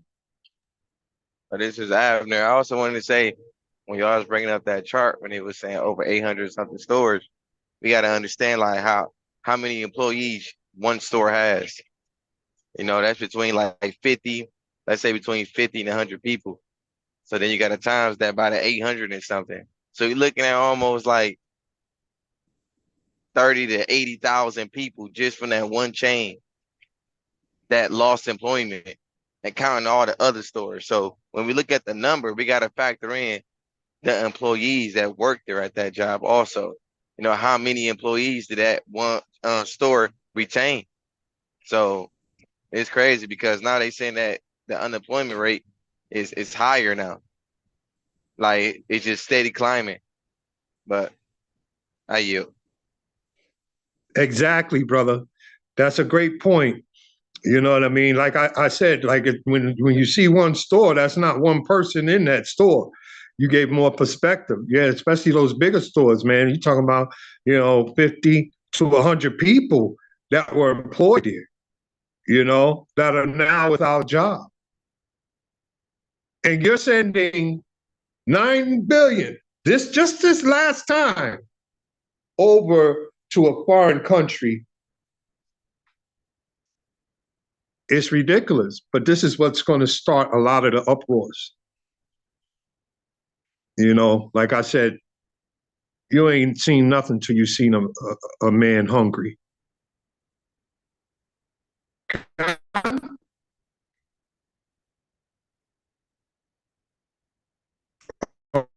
Okay. Salaki. What's up? Bring it Shalom. up, King. Shalom. Yep. Hey, and also just to let me back on what the brothers was saying too, in regards to those numbers, you got to think about that list again, because like Penuel was saying, those are chains that are grassroots chains been around forever. So they had the domination of hiring. These new stores, all those jobs lost, them people can't go to these new stores and get employment because they haven't been open long enough to hire these peoples and be able to make a payout every week, every 2 months, every month. So now you're looking at this large group of people that about to be displaced. How they gonna pay their bills, take care of their families, all right? Pay life insurance, medical insurance, all these things you have to consider with the loss of these jobs, as well as them trying to find re-employment. And like Penuel said, if they ain't been in the game long enough, they don't have enough revenue to just hire people like that. In regard, like somebody, as a person that owns a business, you can't take on employment if you don't have the revenue to pay them. And if the government is study hollering, we broke,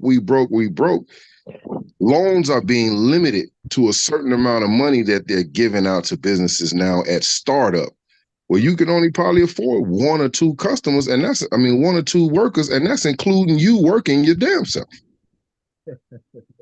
That's so right. It's finna go down. I yield. All praises to the Most High, the Water King, for your input. Anybody else? Anybody else have something to say on this matter? Salaki, I got one more thing to say. I'm glad that Nadeem said that, because even dealing with my profession, when I first started thinking about being a truck driver, the market was open, it was flourishing. But then when a lot of Israel started coming into the trucking game, they started coming out with different laws. Like when I first joined it wasn't no law where like you had to be in there for a certain time. Certain people was already getting their license within 2 weeks. Now, when it was a lot of Israelites that was coming in the market and they was seeing how much success they was having, they start limiting it. Now they checking your background even further. Now you gotta go to school for longer. Now, like it's crazy. They want you to do theory, trucking theory, and all that. Now, when I ain't never heard of that, the theory of trucks, like it's crazy. But like even now, when I go to work, it's nothing but just Edomites. So it's like when I'm in there, I'll be having to watch myself, because every little thing that I be doing, they be on me about it. They trying to get me out the door. And the reason I say this is because I done heard it from the higher ups, how they be trying to like downsize a lot. Like it's not only just affecting retail, it's affecting all sectors of employment. Even when you're dealing with technology, when you're dealing with transportation, it's affecting everybody. Everybody's being affected by this unemployment thing. But that's all I had to say. The Water King. Come on, bring it out. Yeah, Salaki, I just want to add to what Abner was saying, because also when I first came into the trucking business, and that was about 4 years, 3 years ago, 3.5 years ago, the tuition to enroll was about $2,500. Now they have up that tuition to like between 5,000 and 10,000 to enroll into the school. And not only that, like the brother was saying, at one point in time, you was able to independently get your CDLs and then take the test at a trucking school. Now you have to put in so many hours in a trucking school, so you have to enroll in that trucking school, and before they even think about letting you get in your CDL. So yeah, they have put a lot of changes into the CDL thing, because like the brother said, a lot of As Israelites have been taking over that the business. So I just wanted to briefly say that. Con. You know, they hate us. You know, anytime they see us on an upswing, you know, they'll come in and tear it down, make new laws. That's what they do to us all the time. You know, I remember trucking was one of the businesses where, and in the kitchen, where you can have a record, you know, but now what they're doing in the kitchen, now you got to have this degree and that degree and da da da, and they're really messing the game up because Israel was doing its thing there. You know what I mean? So yeah, man, same things happen in the culinary field. Anybody else got something to add about this article? I mean, Salakia, King, this is how you know that all these scriptures is about us. All these articles is about the Israelites, because they're making it hard just specifically for the Israelites. You know what I'm saying? But all praises to Yahweh Shem Shai. You know what I'm saying? If I wasn't afflicted, I wouldn't know him. You know what I'm saying? That's it's because I was afflicted. I know your laws. You understand? So at least he's spanking us. That means, you know, that means we're the people. That means that we got a shot. The ones he not spanking, that's the problem.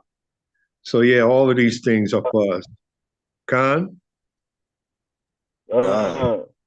Anybody else want to come on this? Go ahead, sis.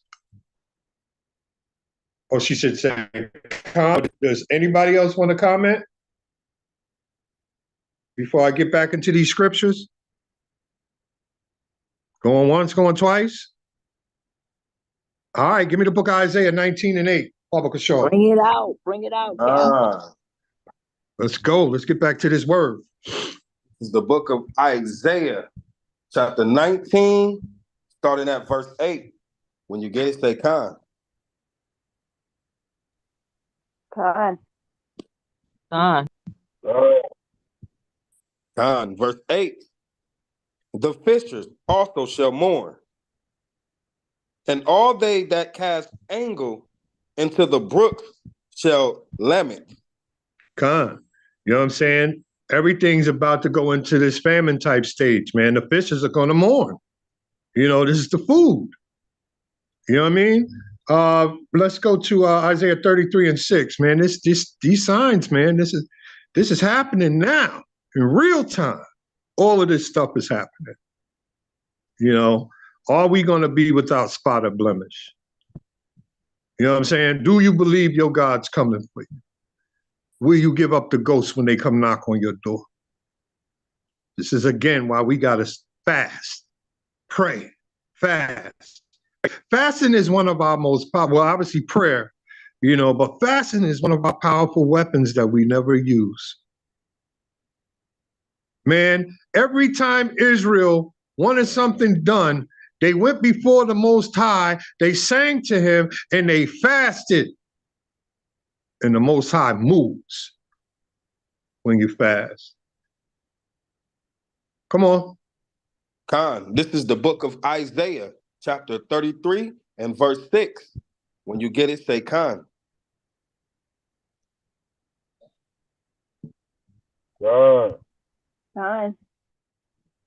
Khan, verse 6.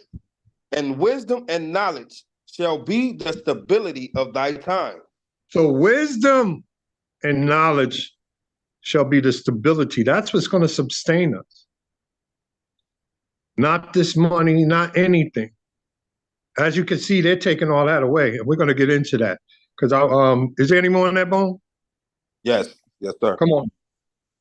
And strength of salvation. The fear of Yahweh is his treasure. The fear of Yahweh is his treasure. The fear of Yahweh is his treasure.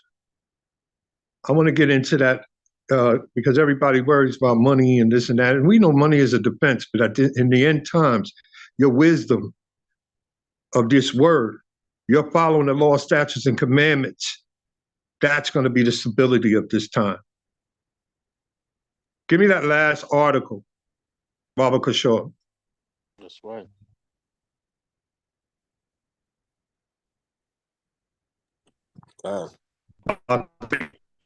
Salaki, I'll send it to Araya so you can share it. Okay.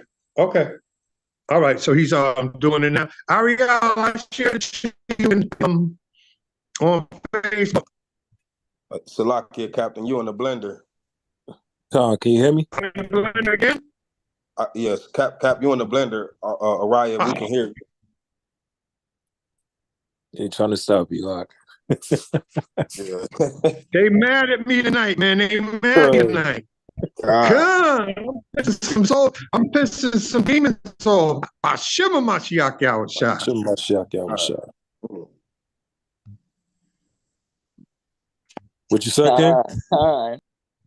Salaki, just let me know when y'all ready for me to start reading. All right. Hey, let me get a quick precept box. 2 Corinthians 2:11. Bring it out. Play this. We'll put this article up. So this is the book of 2 Corinthians, chapter 2, starting at verse 11. When you get it, say Khan.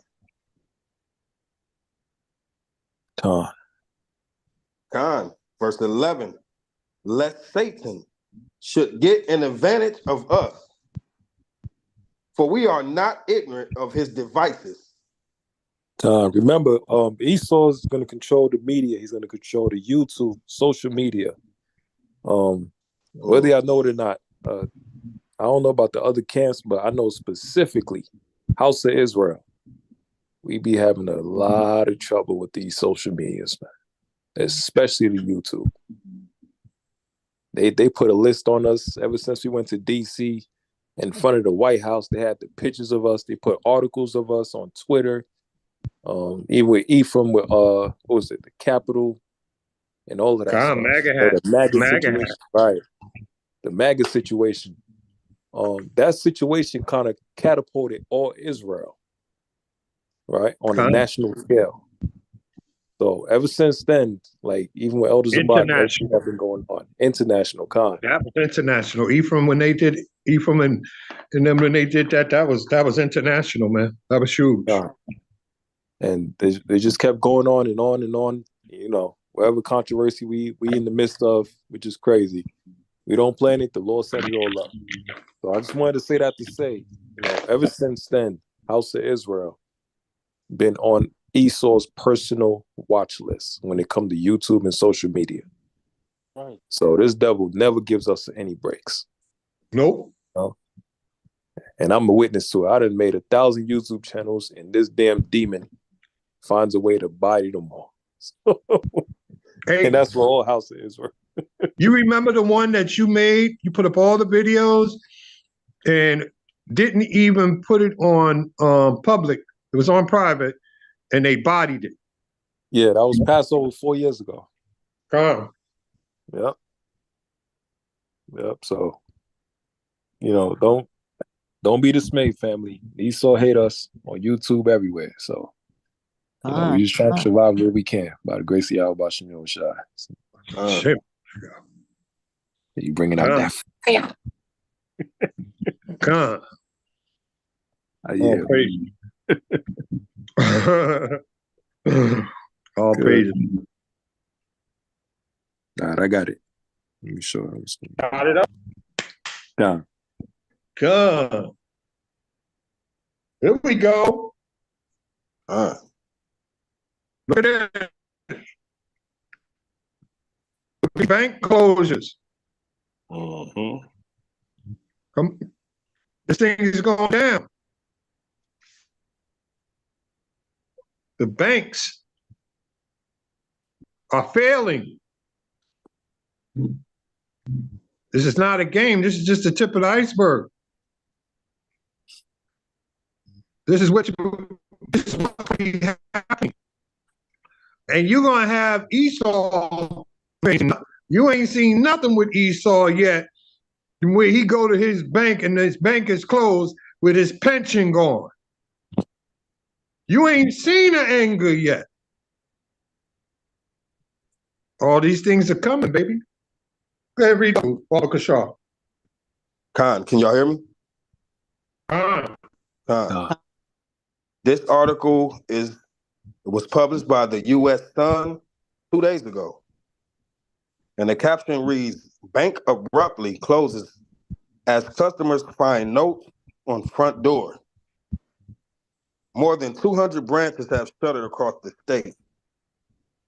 A popular bank has abruptly closed a branch, the latest and more than 200 to disappear in a single state.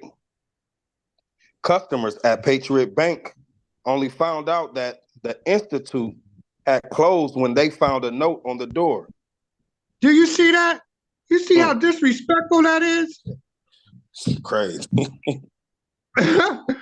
They left them know. Wow. Come on. More than 200 other banks have closed locations across Connecticut. The Patriot Bank at 7 Old Tavern Road in Orange, Connecticut closed its doors for good on April 25th. A sign on the building's exterior, coupled with a notice submitted to the federal office of the comptroller of the currency, confirmed the closure, according to CT Insider. The branch opened in 2018 following an acquisition of Orange-based Prime Bank.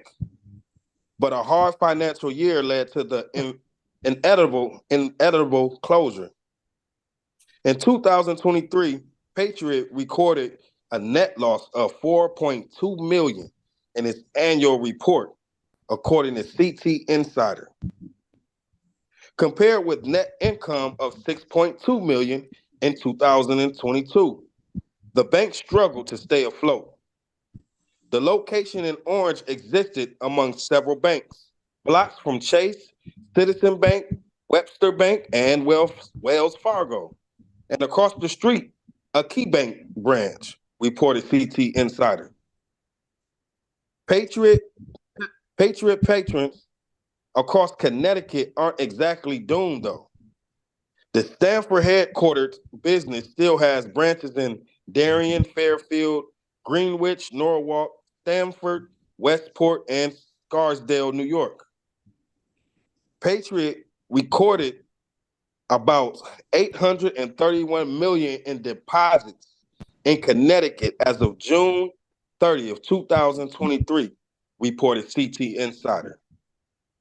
It ranked number 25 among banks operating in the state by the Federal Deposit Insurance Corporation, per CT Insider.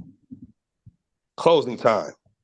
The shutdown of the Patriot branch comes amid a greater trend of bank closures happening across Connecticut.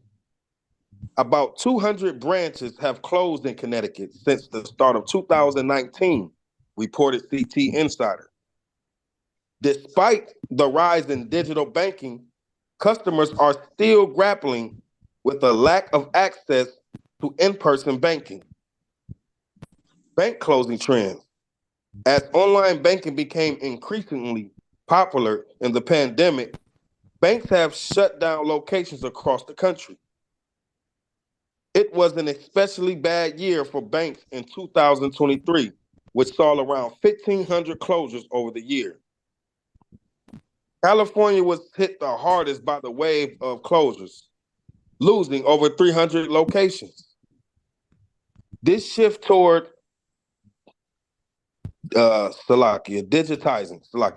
shift toward digitizing banking has concerned lawmakers in the U.S. A large portion of the bank closures have occurred in medium income and minority majority communities. 1/3 of the bank closures happen in minority neighborhoods, according to a study from the National Community Reinvestment Coalition. And it's not stopping anytime soon. PNC executives said that the company would digitize nearly 60% of its real estate assets. This would lead to the shutdown of 1,000 locations by 2026. The Wells Fargo location at 388 Wale Avenue in New Haven is slated to close on May 15th. Wells Fargo has closed 20 locations in the state since 2019. State Representative Tom Delnicki told CT Insider that legislation studying where branches and ATMs were located in Connecticut could help determine which parts of the state are undeserved. A Capital One customer claimed they were cheated out of a $300 bonus from the bank. Plus, here's why Chase customer couldn't get their money back after their account closed. That's it on that? Yep, that's it. Yeah, that's it. You see what's going on, y'all? The banks are starting to close. That's a lot of jobs right there too. It's just it's going down, y'all. We can't be walking around with our eyes wide shut. You know, we got to believe in these scriptures, believe what's happening, and we got to understand that it's happening for us. We got to stay encouraged because all of this stuff's happening. And once I'm telling you, what we're about to see is crazy. All right. Anybody got any comments on that? Come on up. Salakia, would you advise people to get gold and silver at this time? Because, you know, the money in the paper is going to be done away with. So gold and silver would be, I guess, a good ideal thing to have at this time. Khan, I thought about that years ago. I have a friend that does that now. I haven't talked to her since my mom died, but she's been collecting gold for a long time now because she was anticipating this time. But you know, I wouldn't advise against it. You know what I'm saying? Definitely. You know, but just remember that I'll get into some scriptures where not even their gold or silver is going to be able to save them. You understand? So definitely, you know, look out for yourself. For sure. I have coins, Salakia. I have coins. Coins. I have a lot of coins that I was purchasing. A lot of those every month. They would send me one every month. All praises. Anybody else? Salakia. Bring it out. Yeah, this Abner. I just want to make two comments. The first one about the gold and silver. Like you said, that won't save you, but I believe in still getting it. But it's certain silver, like the 999 silver. I stay away from the 925 silver. I try to get like pure silver and like pure gold, you know, because you can get more money than it mixing in with other metals and stuff. But as far as the banks closing, I always been a believer of I cash my own checks. I don't like have bank accounts where it's direct deposit. I don't like that because I like to be in control of my own money. Like the Bible says to be a good steward over your money and over your house and everything too. And for them trying to digitize all the banks, what's that going to lead to is, I'm going to be honest with you. I know people right now that scammers, they can hack very good. And it's not that hard for you to hack into somebody's account and steal all the money, especially with this new AI that's coming out too. People are building their own AI right now. It's people building their own AI right now where it's going to do it for them. So that's all I had to say. God, wow. Bring it out, King. Brother Antonio, to piggyback off what Abner saying about the banks. They like with the banks closing, just imagine the banks closing or some of your money getting like stolen and they only insuring up to $250,000, but the bank just closed. Where your other $600,000 if you got $850? Where your other $250 at if you only insuring $250? You know, so I'm real big on when it comes to like the monetary system on how I started, how they devised the plan to take the gold standard off the dollar.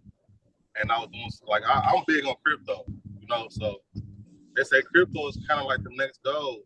You know, it's powerful. It gain momentum. You know, it grow in value, and it's not bulky. You know, you ain't got to carry it nowhere. It's a code. You You know what I'm saying? So they got a lot of these financial institutions starting to kind of like back crypto now. They're starting to buy crypto and ETFs and stuff like that. You know what I'm saying? So I definitely feel what Abner's saying as far as like controlling your own money, man, because these banks, they limit to what you can transfer, they limit to what you can take out. Who knows who they are? Who knows what they're doing with our money when it's in the bank? You limit me to $1,000, but I got 40,000. I got 40 days to get 40,000 out. You know, then you taxing my money to take it out the ATM. Like, there's a lot going on with these banks, man. So we definitely got to be mindful and more educated when it comes to money. Khan, Tawada. Anybody else want to comment on this? Come on. Okay. I just want to give a quick light reproofing to all of Israel. Okay, the Most High told us to, plant vineyards, build homes, right, and live thereby.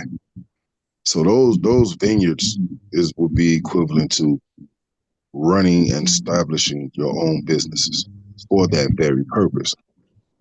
But I have to question Israel in that aspect, because if we're truly preparing for the destruction of this place, how important is the financial currency, period?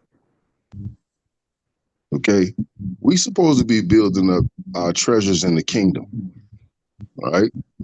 I'm not saying don't live, but if you're going to be worried about financial stability and all that, the Lord said be content in the state that you in. All right, strive for your money just to be able to live until these end times. Don't be trying to build up these massive amount of bank accounts and all of that. All right, because when these race wars start and these famines kicked off, there's gonna be a lot of damn home invasions, kick doors. Niggas is gonna be running up in your cribs, taking whatever they can find. So why are you worried about a financial stability if you truly believe that this place is about to be destroyed and you're gonna be taken up on a chariot? The hell with that money. Make enough to pay your bills and take care of yourself to stay afloat and content. And I'm gonna end it with that, man. Khan, Tawada. Anybody else? Khan. Salakia. Okay, Sister Go Pretty. ahead, sis. No, you Yeah, I totally agree with. I don't know who that just spoke, but I don't think people really comprehend what's gonna really go down. Like I live in a state where we face hurricane season from June 1st to November 1st, right? So when the hurricanes come and there is no electricity to look up your bank account, there's no electricity to pump the gas, there's no electricity to go get money out the bank. Everything shuts down. The only thing that's valuable is sunlight, fresh water, and food. That's it. And what happens is in Florida, when the chaos breaks out, the police don't come in our neighborhoods when it's all blacked out. The people, like he said, they run up in people's houses, they run up in businesses, stealing and looting. And people better be prepared, because when these white people start going crazy, they're gonna be taking people's 5-year-olds and 6-year-olds as sex slaves. Stuff like that is gonna go on. It's gonna get real chaotic. And I don't think Israel is prepared. I mean, we're not prepared. Like we don't even know where the closest waterway is to get fresh water. We don't have maps. Everybody uses their GPS. We're not gonna be able to get in touch with anybody. And like we're not prepared at all. I mean, hey, it's up to the Most High, but I hate canned goods. I'm trying to be self-sufficient. So yeah, I agree with, I don't know who the brother was who spoke, but he's on point. Brother Nadiv says, Shalom. Shalom. Salakia. I think we need to start planting these gardens, so we can have our own food as well as putting away water and stuff. And get your weapons. You got your sword. Now you need some real guns, I would assume, to help you to fight off the people that might try to break into your house. Come. Salaki.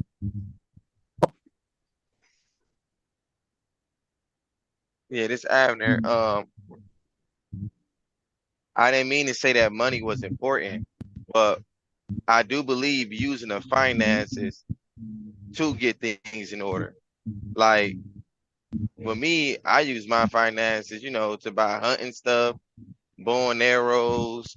I just started doing like this little pot farming thing with using organic bags and stuff like that. Weapons, as far as guns, and I teach my rib and the children, how to utilize these things and stuff like that. So I feel like if the Most High is giving you access to that, you should use it in the right way to prepare yourself. But I yield. Gone. Anybody else? Going once? Going twice? All praises. Give me Proverbs 16:16. Baba Kashaw. This is the book of Proverbs, chapter 16 and verse 16. And everybody get it? Say Khan.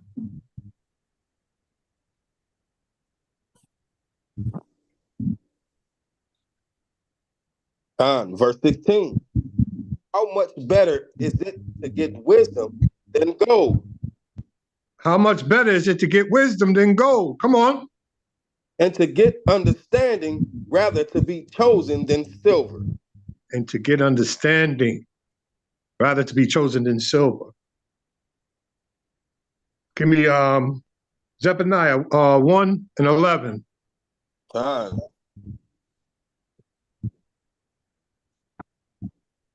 This is the book of Zephaniah, chapter 1 and verse 11. Come on. When everybody get it, say Khan.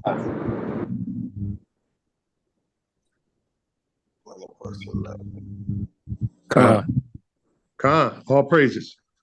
Come on. Good luck, your king. I'm sorry. Zephaniah 1 and 11. Khan.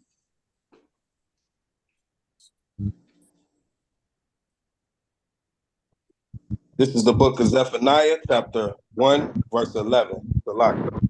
And it reads, How, ye inhabitants of Makdesh, for all the merchant people are cut down.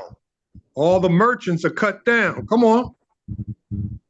All they that bear silver are cut off.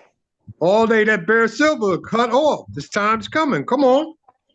And it shall come to pass at that time that I will search Jerusalem with candles and punish the men that are settled on their leave. Khan. That's it. All praises. So, with knowledge of these scriptures. Salakia, Captain, you in the blender. Oh, come on again. Yeah, it's not bad, but it's a little. Oh, they wilding on me tonight, y'all. I'm sorry. Because my bars are full. But can you hear me? Salakia, you good now, Cap. All praises, all praises. Did you finish that Zephaniah 1:11, Khan? Give me Jeremiah 50 and 37. Salakia, Cap, you was just in the blender again. Can you repeat that? Okay. Jeremiah. Can you hear me? Khan. Shalaki. Makab, just turn off your video for the moment.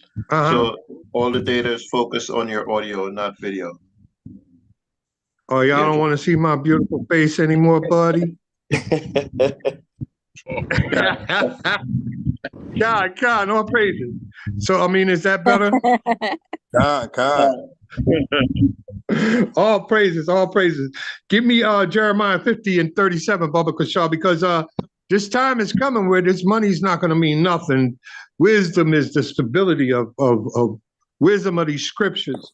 You know what I'm saying? The protection of the Most High. You know what I'm saying? By following these law, statutes, and commandments, that's what is going to be the stability of this time. Come on. Khan, this is the book of Jeremiah, chapter 50 and 37. Come on. You get it, say Khan 37. A sword is upon their horses. A sword is upon their horses. Come on. And upon their chariots. And upon their chariots. Come on. And upon all the mingled people that are in the midst of her. All the mingled people that are in the midst of her. Babylon. Come on. And they shall become as women. They shall become as women. But what does that mean? It's not an insult. These are supposed to be the warriors, though. It's not an insult to the women that you know that you are the weaker vessel. They are becoming like women. Come on. A sword is upon her treasures. A sword is upon her treasure.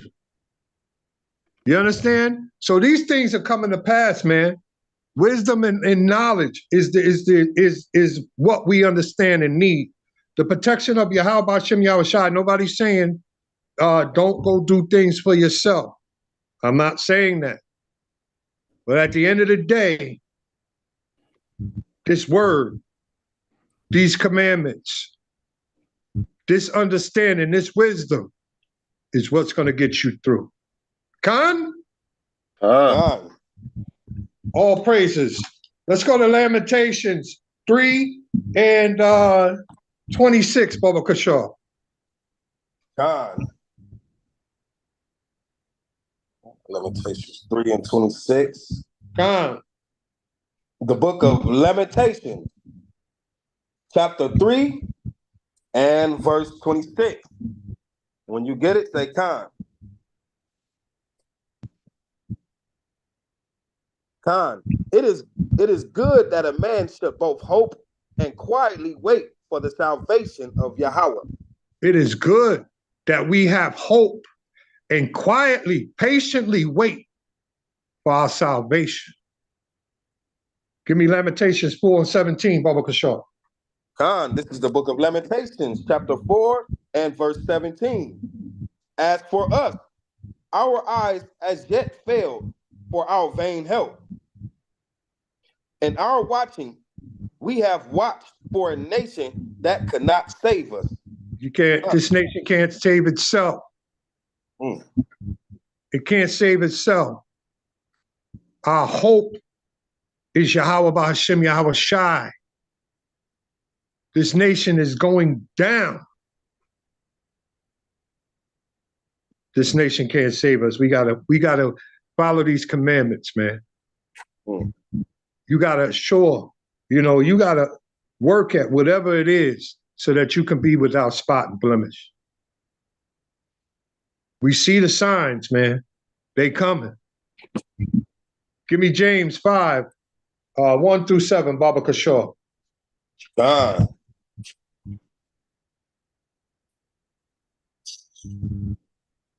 The book of James, chapter 5,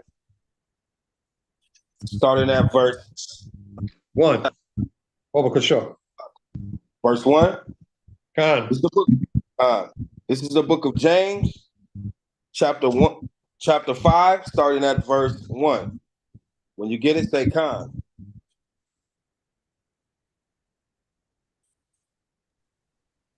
Khan. All praises. Roll on. Let me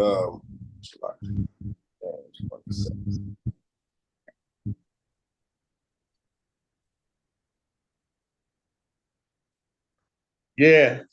Israel. Go ahead. You fix up what you're doing. I'm just clearing up the dead space right now. The quiet. Israel, this lesson, is for you to stay encouraged, for you to stay on target. All of us are going through things. There's spirits all over, you know what I'm saying? But we got to stay on target. These signs are here. They're here. We're closer than we ever been. Everything that's happening out there, every war, every rumor of war, every earthquake, every volcano, every tornado, it's all for you. It's all for you. So stay encouraged. Bring that out, King. Khan, this is the book of James, chapter 1, starting at verse 7. 5 verse 1. Chapter 5, verse 1, James. Chapter 5 and verse 1. Khan. Go to now, ye rich men. Weep and howl for your miseries that shall come upon you. For your miseries that have come upon you, O rich man. Come on.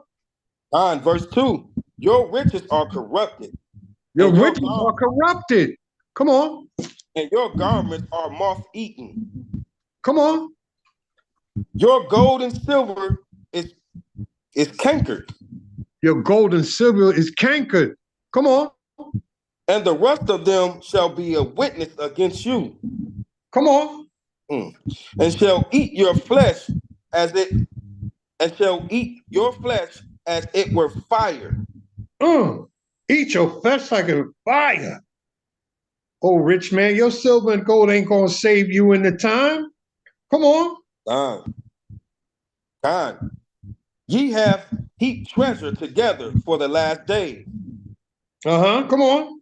Behold, the hire of the laborers who have reaped down your fields. Where we at? Of you, Salaki. Where we at? We in verse 4. Okay, come on. I just want to know. Come on. Which is of you kept back by fraud, crying. And the cries of them which have reaped are entered into the ears of the Lord of Sabbath. The Lord of Sabbath. Come on. Verse 5. Ye have lived in pleasure on the earth. You have lived in pleasure on this earth. Devil, come on. And been wanton. Come on. Ye have nourished your hearts as in the day of slaughter. You have nourished your hearts as of the day of slaughter. Come on. Verse 6. Ye have condemned and killed the just. You have condemned and killed the just. Esau, come on. And he doeth not resist you. And we don't resist him. Come on. Verse 7. Be patient, therefore, brethren. Be patient, brethren. Be patient, Israel. Come on. Unto the coming of Yahweh. Unto the coming of Yahweh B'Hashem, Yahweh Shai. His money's not going to save him in that day. Our Father is sending his son, and he's going to get everything back for us as the conquering lion of Judah. Let me get what I want. Okay, one of my favorites, Sirach. 39 and 28, Baba Kashar. This is the book of Sirach or Ecclesiasticus in the Apocrypha. Chapter 29 and verse 38. 39 and 28. Salakia, verse 39 and verse 28. When you get it, say Khan.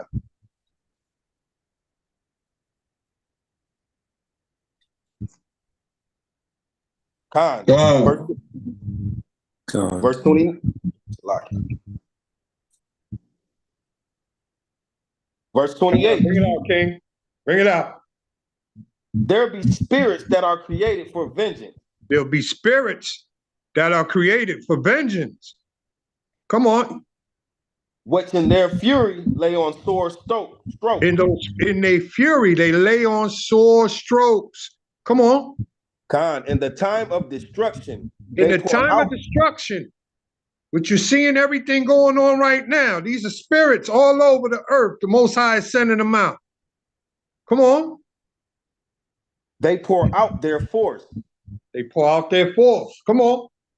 And appease the wrath of him that made them. And appease the wrath of Yahweh, B'Hashem, Yahweh Shai. He that made them, they do his will. Come on. Khan. Read on. Verse 29. Fire and hell and famine and death. All these were created for vengeance. So all the fires, the hell, all of these things, famine, all of these things were created for death. Did you know they said like 200 tornadoes dropped, right? You know that brings a lot of hell. It brings a lot of hell. Like the size of freaking baseballs I'm hearing that was falling out there. This is not a game, man. This is all the Most High doing it. Read on. Khan, verse 30. Teeth of wild beasts. Teeth of wild beasts. You see them shark attacks, all them animals attacking the white man and them now. You see it happening. This is all the Most High's judgment. Come on. And scorpions. Serpents.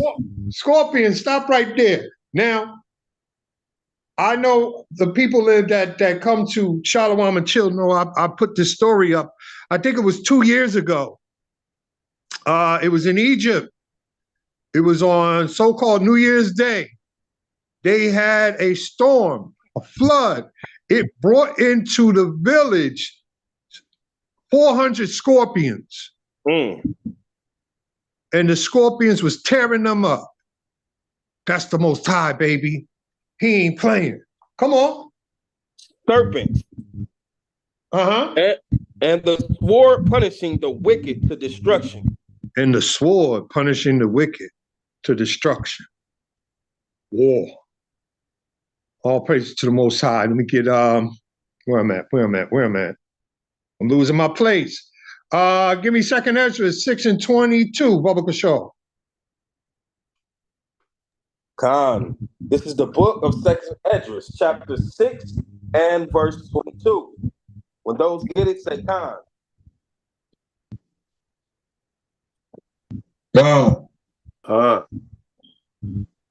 Khan, verse 22. And suddenly shall the sown places appear unsown.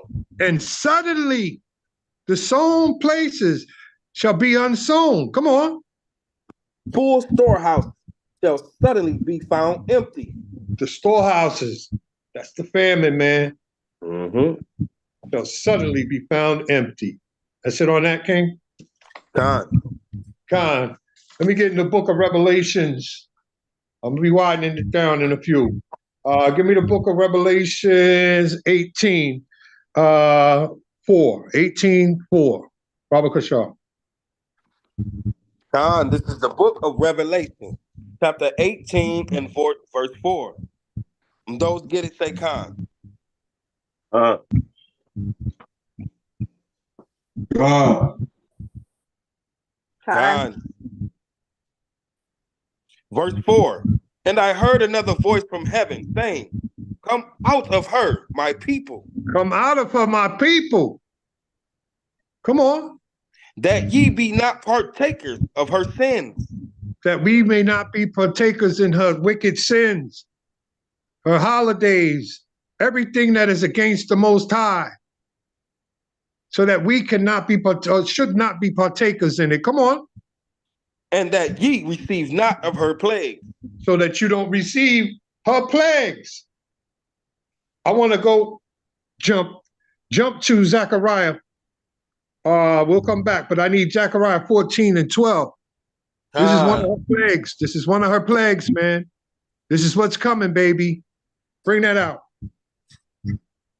This is the book of Zechariah, chapter 14, verse 12. Chapter 14 and verse 12. When those get it, say Khan.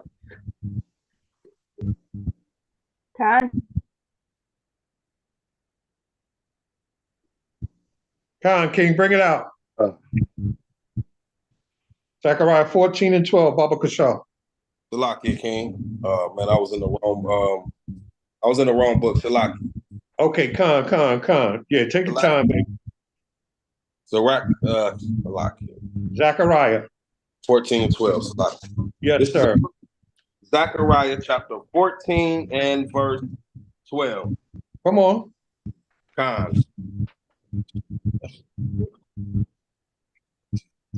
Verse 12, and it reads, and this shall be the plague wherewith Yahweh will smite all the people that have fought against Jerusalem. So everybody that touched us, this is what's happening. This is one of the plagues that they guaranteed to get, thus saith the Lord. Come on. Their flesh shall consume away while they stand upon their feet. Their flesh shall consume away while they stand on their feet. What's hot enough to do that, to melt your flesh away? Nuclear war. Come on. And their eyes shall consume away in their holes. And their eyes shall consume away in their holes. Come on. And their tongue shall consume away in their mouth. And their tongue shall consume away in their mouth. Come on. 13, and it shall come to pass in that day that a great tumult from Yahweh shall be among them. A great tumult from Yahweh shall be among them. That's it on that? No, it's some more. All right, get it all out, baby. And they shall lay hold every one on the hand of his neighbor, and his hand shall rise up against the hand of his neighbor. Con. So there's the race wars and all of that as well. Is getting ready to happen. Nuclear war. Everybody that touched us. This is why I say, yo, World War III is for you, Israel. Thus saith the Lord. Stay encouraged, Israel. Give me Isaiah 9 and 5, Baba Kashaw. This is the book of Isaiah, chapter 9 and verse 5. For those that get it, say Khan.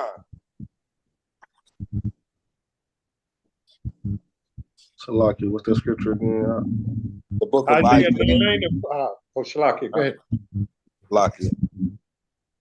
Salakia, the book of Isaiah, chapter 9 and verse 5. Verse 5, for every battle of the warrior is with confused noise. And garments rolled in blood.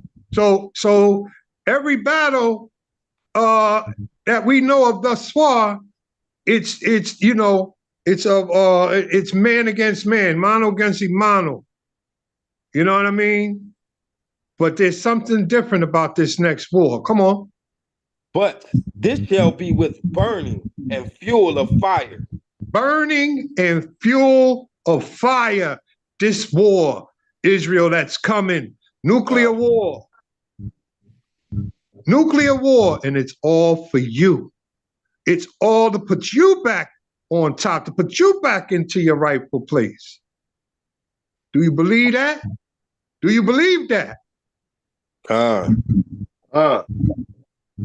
Give me 2 Peter's 3 and 10 through 12. Baba Kashar. This is the book of 2 Peter, chapter 3, verse 12. For those get it, say Khan. Start at 10, Baba Kashar. Salakia. 2 Peter, chapter 3 and verse 10. Verse 10. Khan.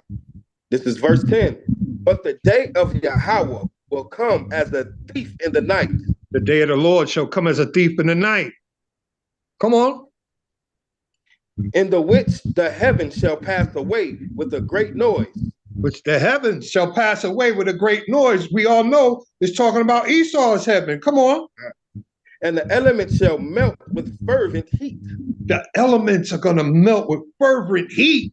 Nuclear war, baby. Come on. The earth also and the works that are therein shall be burned up. All the things are going to be burned up, desolate. Come on. Khan. Shalakia. Seeing that. Let the scriptures finish. Come on. Khan. Seeing then that all things shall be dissolved. All things shall be dissolved. Come on. What manner of persons ought ye to be in all holy conversation and godliness? Khan. That's it on that? That's 12? Nope. That was the end of 11. Verse 12. Okay, come on. Looking for and hasting unto the coming of the day of Yahweh. Come on. Wherein the heavens, being on fire, shall be dissolved, and the elements shall melt with fervent heat. Woo! God, nuclear war, baby, and it's all for you, Israel. Do you believe that? God. All right, who said Shalakia? Who said Shalakia? Shalakia, I said Cap. No, but I thought somebody was said Shalakia while the scripture was being read. No? I'm gonna say Shalakia right now by Shimon.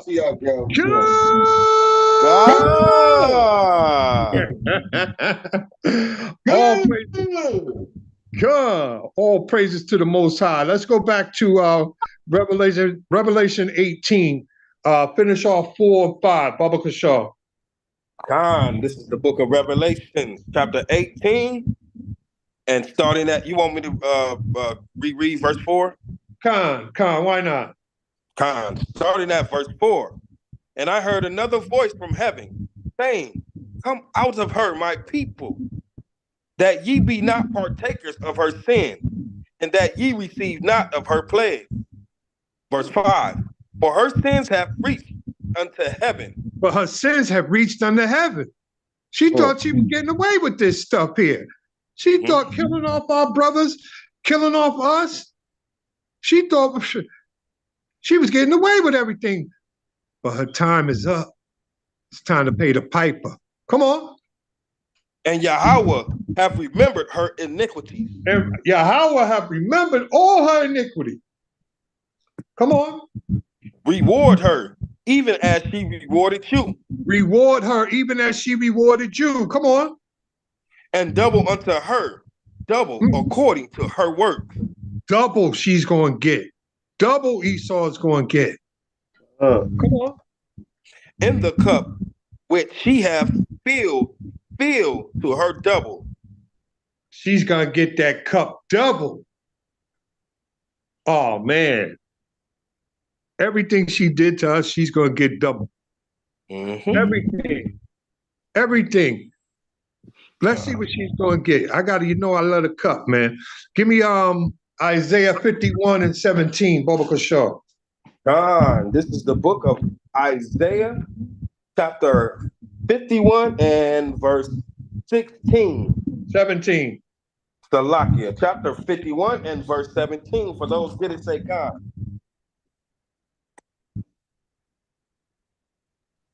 Verse 17. Awake, awake, stand up, O Jerusalem, which has drunk at the hand of the Lord the cup of his fury. That's what we've been drinking. The cup is in our hand. The cup of his fury. But it's got to go somewhere else, and they're going to get it double. Come on. Thou hast drunken the dregs of the cup of trembling and wrung them out. Verse 18, there is none to guide her among all the sons whom he hath brought forth. Come on. Neither is there any that taketh her by the hand of all the sons that she hath brought up. Come on. 19, these two things are coming to thee. Who shall be sorry for thee? Who shall be sorry for thee? Come on. Desolation and destruction and the famine and the sword. All the weapons of Most High's war. Come on. By whom shall I comfort thee? By whom shall I comfort thee? Come on. 20, thy sons have fainted. Thy sons have fainted. Come on. They lie at the head of all the streets. They lie at the head of all the streets. Come on. As a wild bull in a net. As a wild bull in a net. This is our kids. They have no direction. You understand? They're angry. This is what you're seeing out there, like a wild bull in a net. That means they have no direction. Come on. They are Salakia, they are full of the fury of Yahweh. They're full of the fury of Yahweh. Come on. The rebuke of Yahweh. Come on. 21. Therefore, hear now this, thou afflicted and drunken, but not with wine. Come on. 22. Thus saith Yahweh, Come the on. Lord, and thy Yahweh that pleadeth the cause of his people. Yahweh Behold, that pleadeth the cause of his people. Come on. Behold, I have taken out of thine hand the cup of trembling. He's taken out the cup of trembling. Come on. Even the dregs of the cup of my fury. Come on. Thou shalt no more drink it again. We're not going to drink it again, man. He's taking it out of our hand. That's why you're seeing everything starting to happen to these crackers, man, to these devils, to these other nations. Did you see what happened in Dubai? I'm not playing. Come on, man. He dumped, I forget how much days of rain. Oh, you know what I'm saying? I forget the measurements, but that's a desert. Remember that. Before they put all of that stuff over there, I can remember when there wasn't a Dubai. I can remember when there wasn't a Dubai. I remember when they started building it. That's desert. And he dropped all of that rain in there. That's it on that, King? And we got one verse if you want me to, last verse. Yeah, finish it all. Finish it all. Verse 23. But I will put into the hand of them that afflicted thee. Ooh, see? Yo, they think the Most High forgot. Come on. Which have said to thy soul, bow down, that we may go over. And thou hast laid thy body as the ground, and as the street. So they get ready to get this. They got to take the cup. This is why you see the flipping of the switch. You see it happening right before you. Every time I'm turning around, I'm seeing these videos of these Edomites where whatever they're taking, that flocka or whatever, and you could just see them go flapping on the ground and you know, failing and all of that, you know, like demonic. And every time I see that, I say, it's your turn. It's your turn. You didn't get over. It's your turn. You got to receive this cup now, baby. Give me Lamentations 4:21, Baba Kishore. The book of Lamentations, chapter 4:21. When those get it, say Khan. Go. Khan. Verse 21. Rejoice and be glad, O daughter of Edom. Rejoice and be glad, O daughter of Eden. Come on. That dwelleth in the land of Uz. Come on. The cup also shall pass through unto thee. The cup of trembling. That's double filled. It's got to pass unto you, man. You got to get this work. Come on. Thou shalt be drunken and shall make thyself naked. Thou shalt be drunken and make thyself naked. Their sins have reached unto heaven. They got to get this cup now. Come on. Verse 22. The punishment of thy iniquity is accomplished. The punishment of our iniquity is accomplished, Israel. Come on. Oh, daughter of Zion. Oh, daughter of Zion. Come on. That's right. He will no more carry thee away into captivity. He will no longer take us away into captivity. Come on. He will visit thine iniquity. O daughter of Edom. Your sins have reached unto heaven. Your sins have reached unto heaven, Edom. Come on. He will discover thy sin.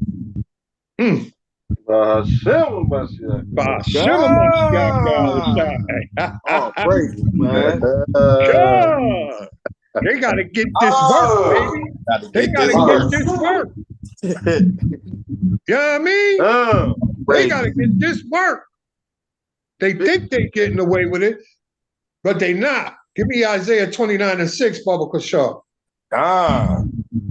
This is the book of Isaiah, chapter 29, starting at verse 6. For those get it, say Khan. Khan, verse 6. Thou shalt be visited of Yahweh of hosts with thunder, with thunder and with earthquake. With thunder and earthquakes, come on. And great noise. And great noise, come on. With storm and tempest. With the storm and tempest, 200 freaking tornadoes, come on. And the flame of devouring fire. And the flames of devouring fire. And you know fire season's on its way. Fire season on its way. Hey, check this out. You know, I'm looking forward to watching the Most High bust Canada's ass, man. I'm just going to sit back and watch him move in a spectacular fashion and tear them up, man. Just sit back and watch the show. Every time they pass something that's going to be deemed to come after us, Most High smacks them. Go to Isaiah 30:30, Baba Kashar. This is the book of Isaiah, chapter 30 and verse 30. And Yahweh shall make his glorious voice to be heard. Yahweh's glorious voice shall be heard. How are you hearing his voice? Come on. And shall show the lightning down of his arm. Shall show the lightning down of his arm. Come on. With the indignation of his anger. With the indignation of his anger. Come on. And with the flame of a devouring fire. Woo! That's how you hear him talk. So everything you see going on around you, he struck the lightning of the Statue of Liberty a day before he sent the earthquake. He's talking. He's talking to you, Israel. He's saying, get it together. Be without spot or blemish. I'm coming. Be patient. Don't give up. I'm coming, Israel. Give me, I'm gonna close it off with this next bunch.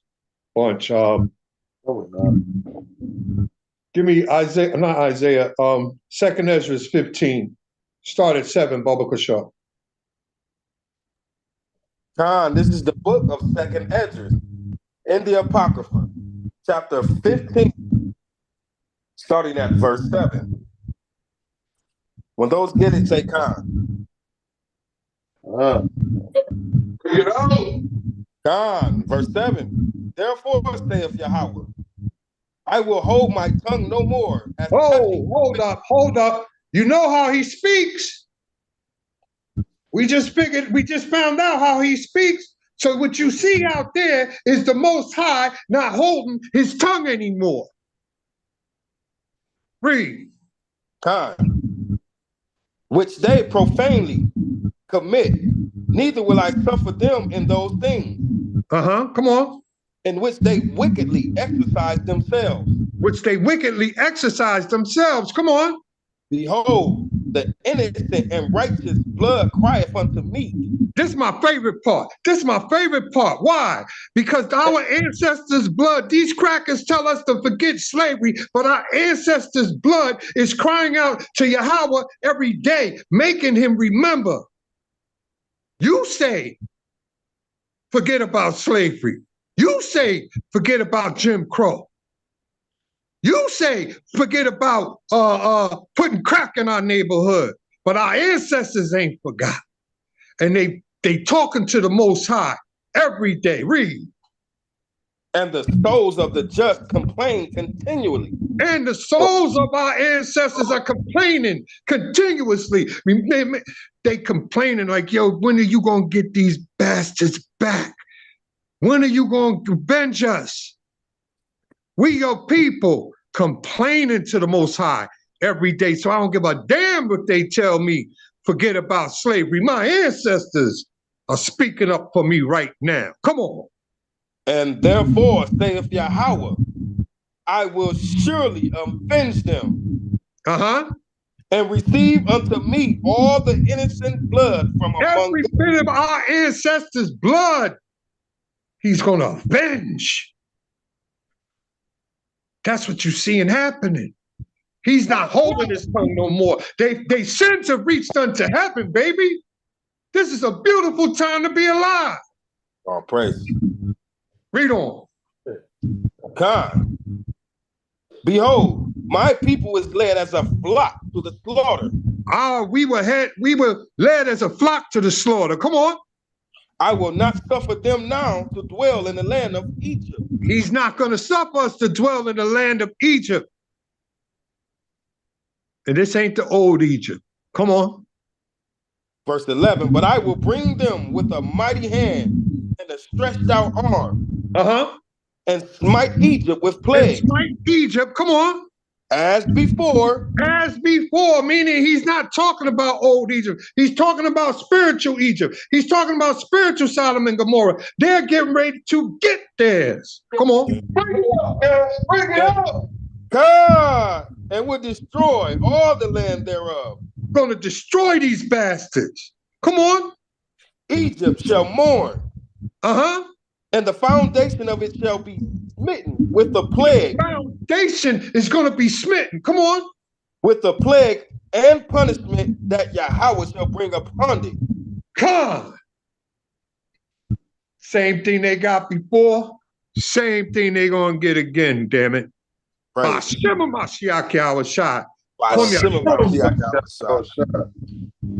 it, baby. The water. Oh, praise. All praises, baby. That was fire, Captain. You can't do me like that. You do me like archaeology. Get me all excited, I want to leave. Man, I gotta leave on a high note, baby. All praises to the Most High. I hope you enjoyed the lesson. I hope you learned something. I hope you were edified.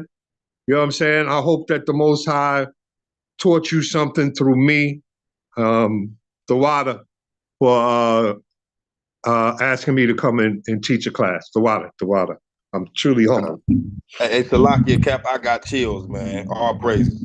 All praises to the Most High. All praises. The water, Yahweh Shah. Captain Ariel is back to you, sir. Beautiful, beautiful class, King. The water. You going to camp? Put on my camp gear right now.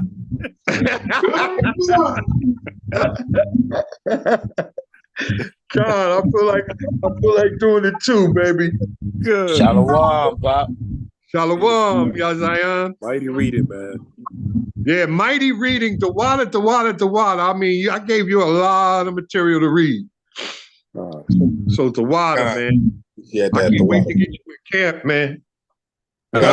Beautiful class, man. Beautiful, very inspirational. The water. Water, kings.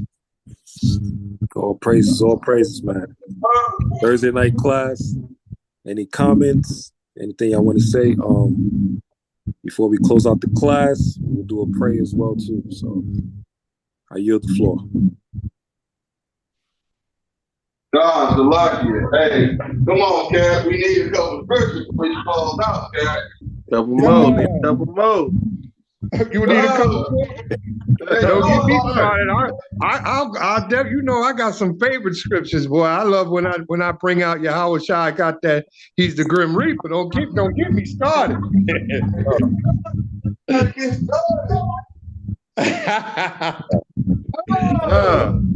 God.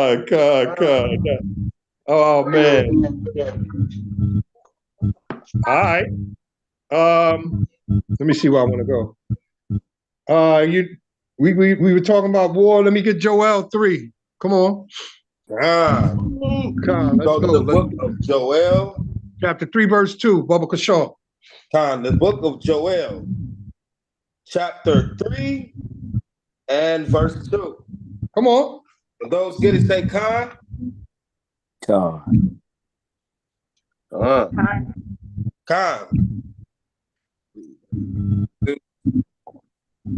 Con. Con, this is about the war. This is about the war, about what's going on in the Middle East right now. Come on. Con, verse 2. I will also gather all nations. Come on. And will bring them down into the valley of Jehoshaphat. So he's bringing them down now. All nations that touched us.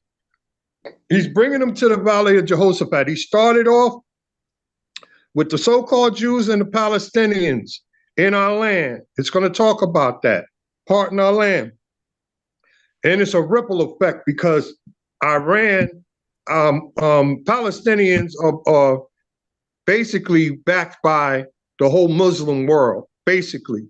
But some of the major players, like the Medes, the Persian Medes, right there. When you go into, I believe it's definitely Isaiah. I think it's chapter 50. If you read that chapter, it talks about the Medes rising up against Babylon. Okay? So this is what you're seeing happening down there right now. And then they're backed by Russia. When you go into the book of Ezekiel, it says that he's pulling Magog, he's pulling him into the war with the hook of his cheek. This is what's happening now. He's gathering all of them together. Now you got Moab, China. You understand? You got the Babylon. You got America. All of them are coming into the valley of Jehoshaphat because our ancestors' blood is crying out, because our ancestors' soul is crying out. This war is for you. Come on. And I will plead with them there for my people and for my heritage, Israel. He's going to plead with them for our heritage.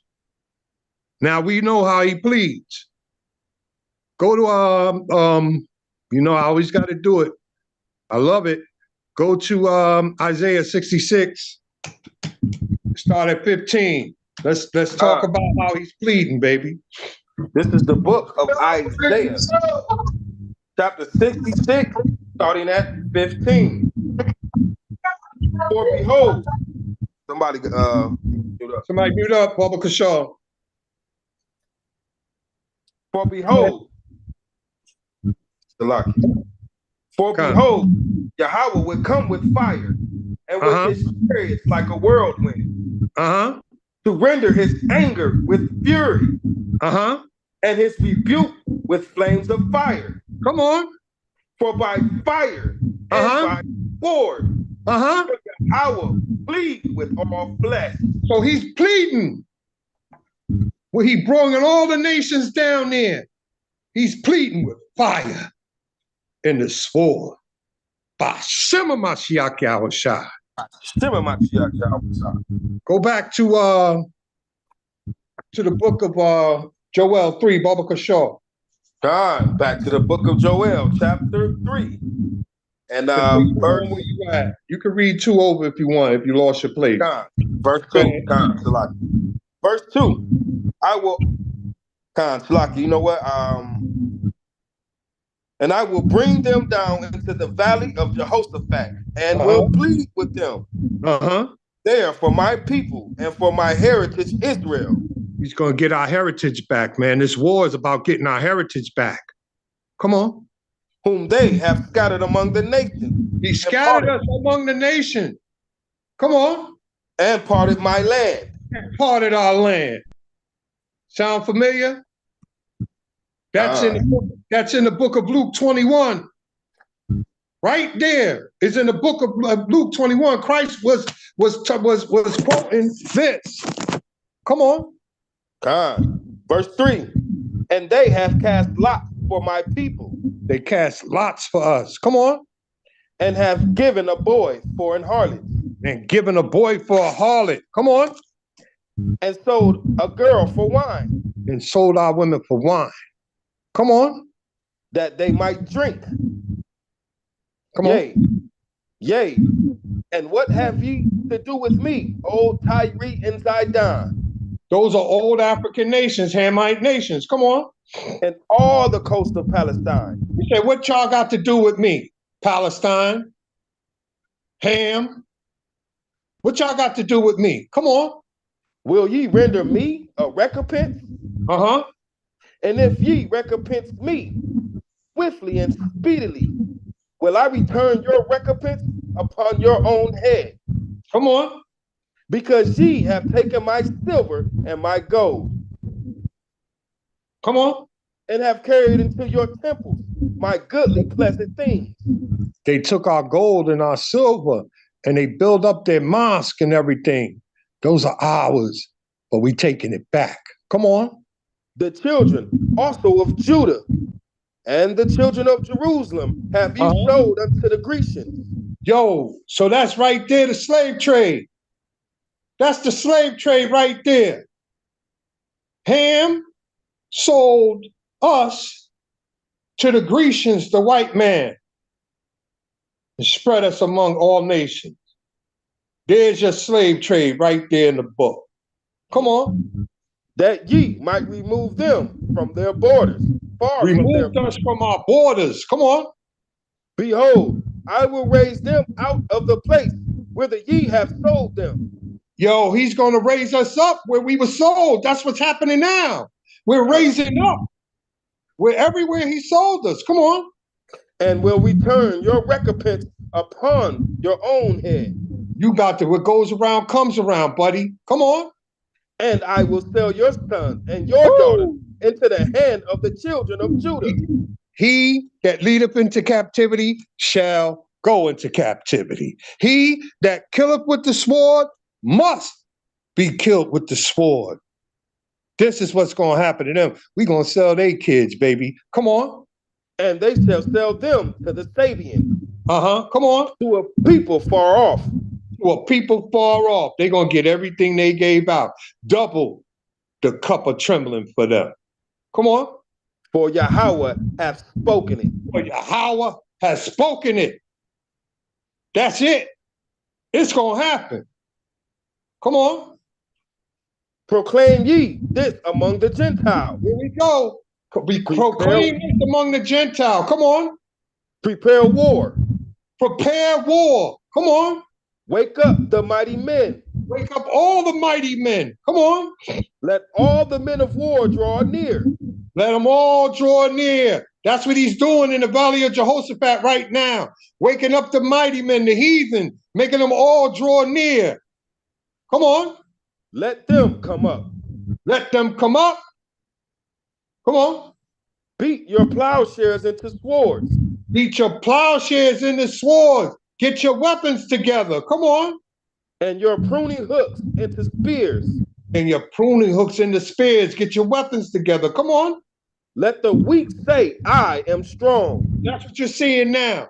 Iran wouldn't have did this 10 years ago. He was scared to death of America. Now he's saying, I got nukes too. I got this. Let's go to war. Let the weak say that I am strong. I can fight you now. And America looking shook over there. Come on. Assemble yourselves and come, all ye heathen. All ye heathen. Come on. And gather yourselves together round about.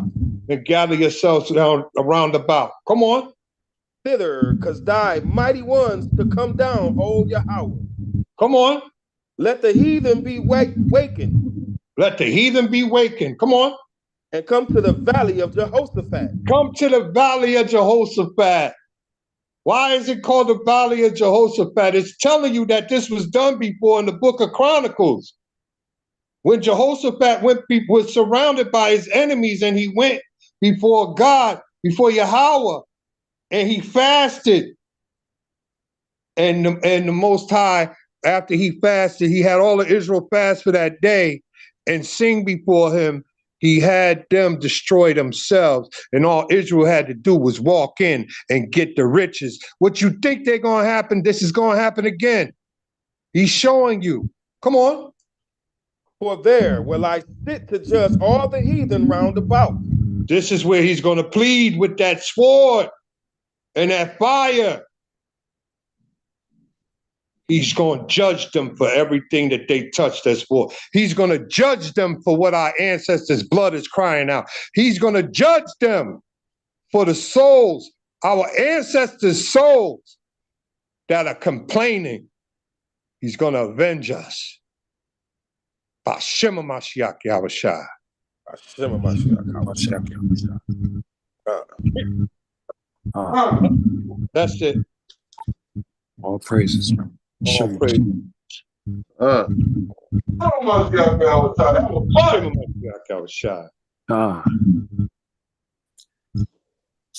Hey, let's end it off with 2 Thessalonians 1:6. Bring it out. And then we close out with the Lord's Prayer, man. Bring it out. Go to the book of 2 Thessalonians. You give me a minute.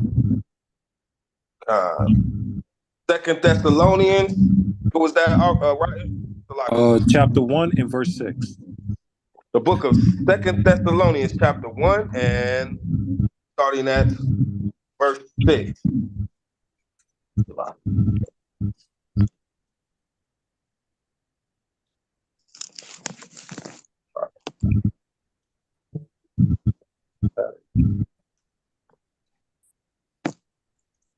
Bring it out, King. Bring it out.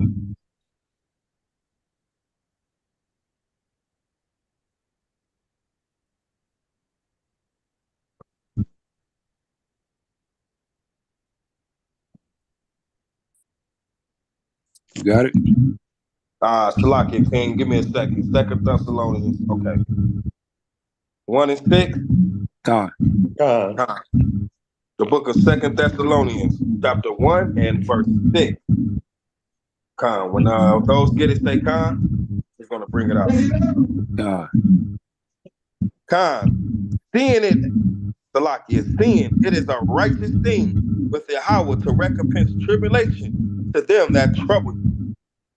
So like Makab always say, the big payback. Big payback. The big payback. All praises to the Most High. All praises, man. All praises. Hey, Hey, Makab, I'm sorry because I was reading. Can you give me that precept from Joel that talks about pleading in Isaiah? Oh, okay, Khan. That's Isaiah 66. I like to start at 15, but the actual point is in 16. But I like to start at 15. Got it.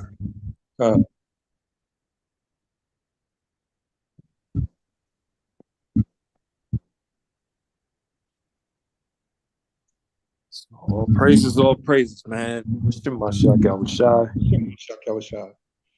Right. Hopefully we don't get kicked out of YouTube after this What class. happened? I said, hopefully we don't get kicked out of YouTube after this class. They coming. God. They're going to say, apprehend the suspect. God. You know they watching us for sure. God, beautiful class, man. Beautiful class, man. Water King. All praise, man. So all praise Yahweh Shem Yahushai. Go ahead, King. They got you on record now, man. This is a major hate speech. God.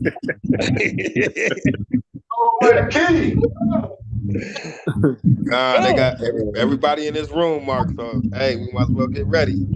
Come. Are you okay? The water.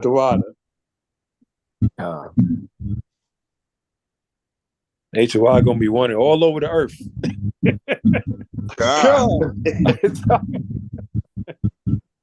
All praises. All praises. You got brothers making articles on China and exposing them. Now you're gonna be wanted by the shoguns, by the imperialists, the czars and the presidents. Some of Mashiach Yahushua. So, all praises, family. Let's keep at it, man. Let's keep at it. Hopefully, brothers and sisters edified. Another beautiful, beautiful Thursday night class. Lord willing, next week, Tuesday night class. Next Thursday, we'll have the brother H.O.I as well. God. The one that they called, what's another nickname they call H.O.I now? What is King Clubhouse? King Clubhouse? Right. God. God. He the one who led the charge of us going there. He led the charge of H.O.I going there. Right. Yeah, I definitely held it down, man. I turned the clubhouse into the Lord's house. God. Now no more like a damn church mouse. God. So beautiful, beautiful class. Make sure let's keep each other in prayer, brothers and sisters. And like Makab was saying as well, whatever issues brothers and sisters going through, we got bigger things to worry about. And stuff is about to hit the fan for real, man. So at the end of the day, all we gonna have left is us. How about Shemir Rashad? So let's let any differences go. Keep a communication, have love, respect, and decent order amongst each other. Let's keep each other in prayers. God? God. So I'll give you at least 30 seconds and let's close it out with the Lord's Prayer. God.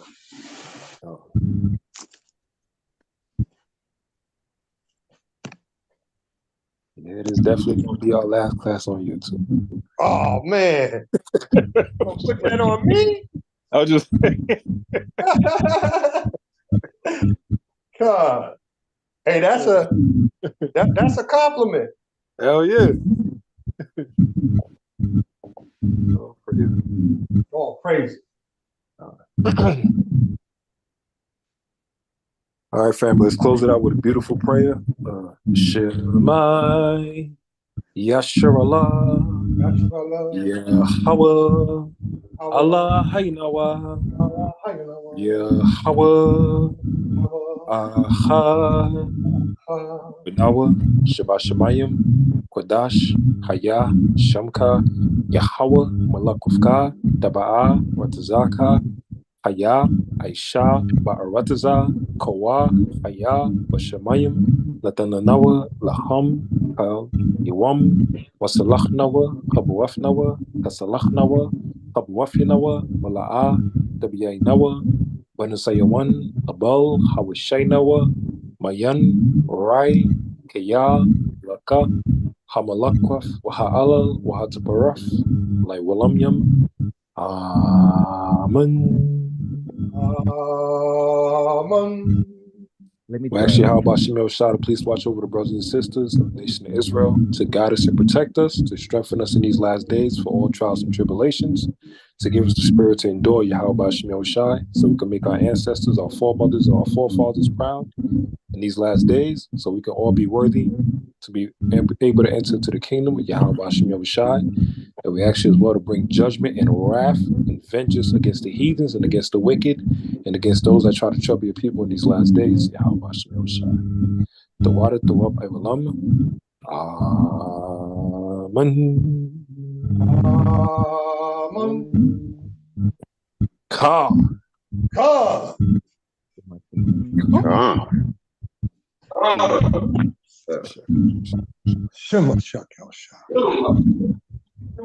Hey, like Mike Allah say, man, rock for your God. For your God, Yahweh.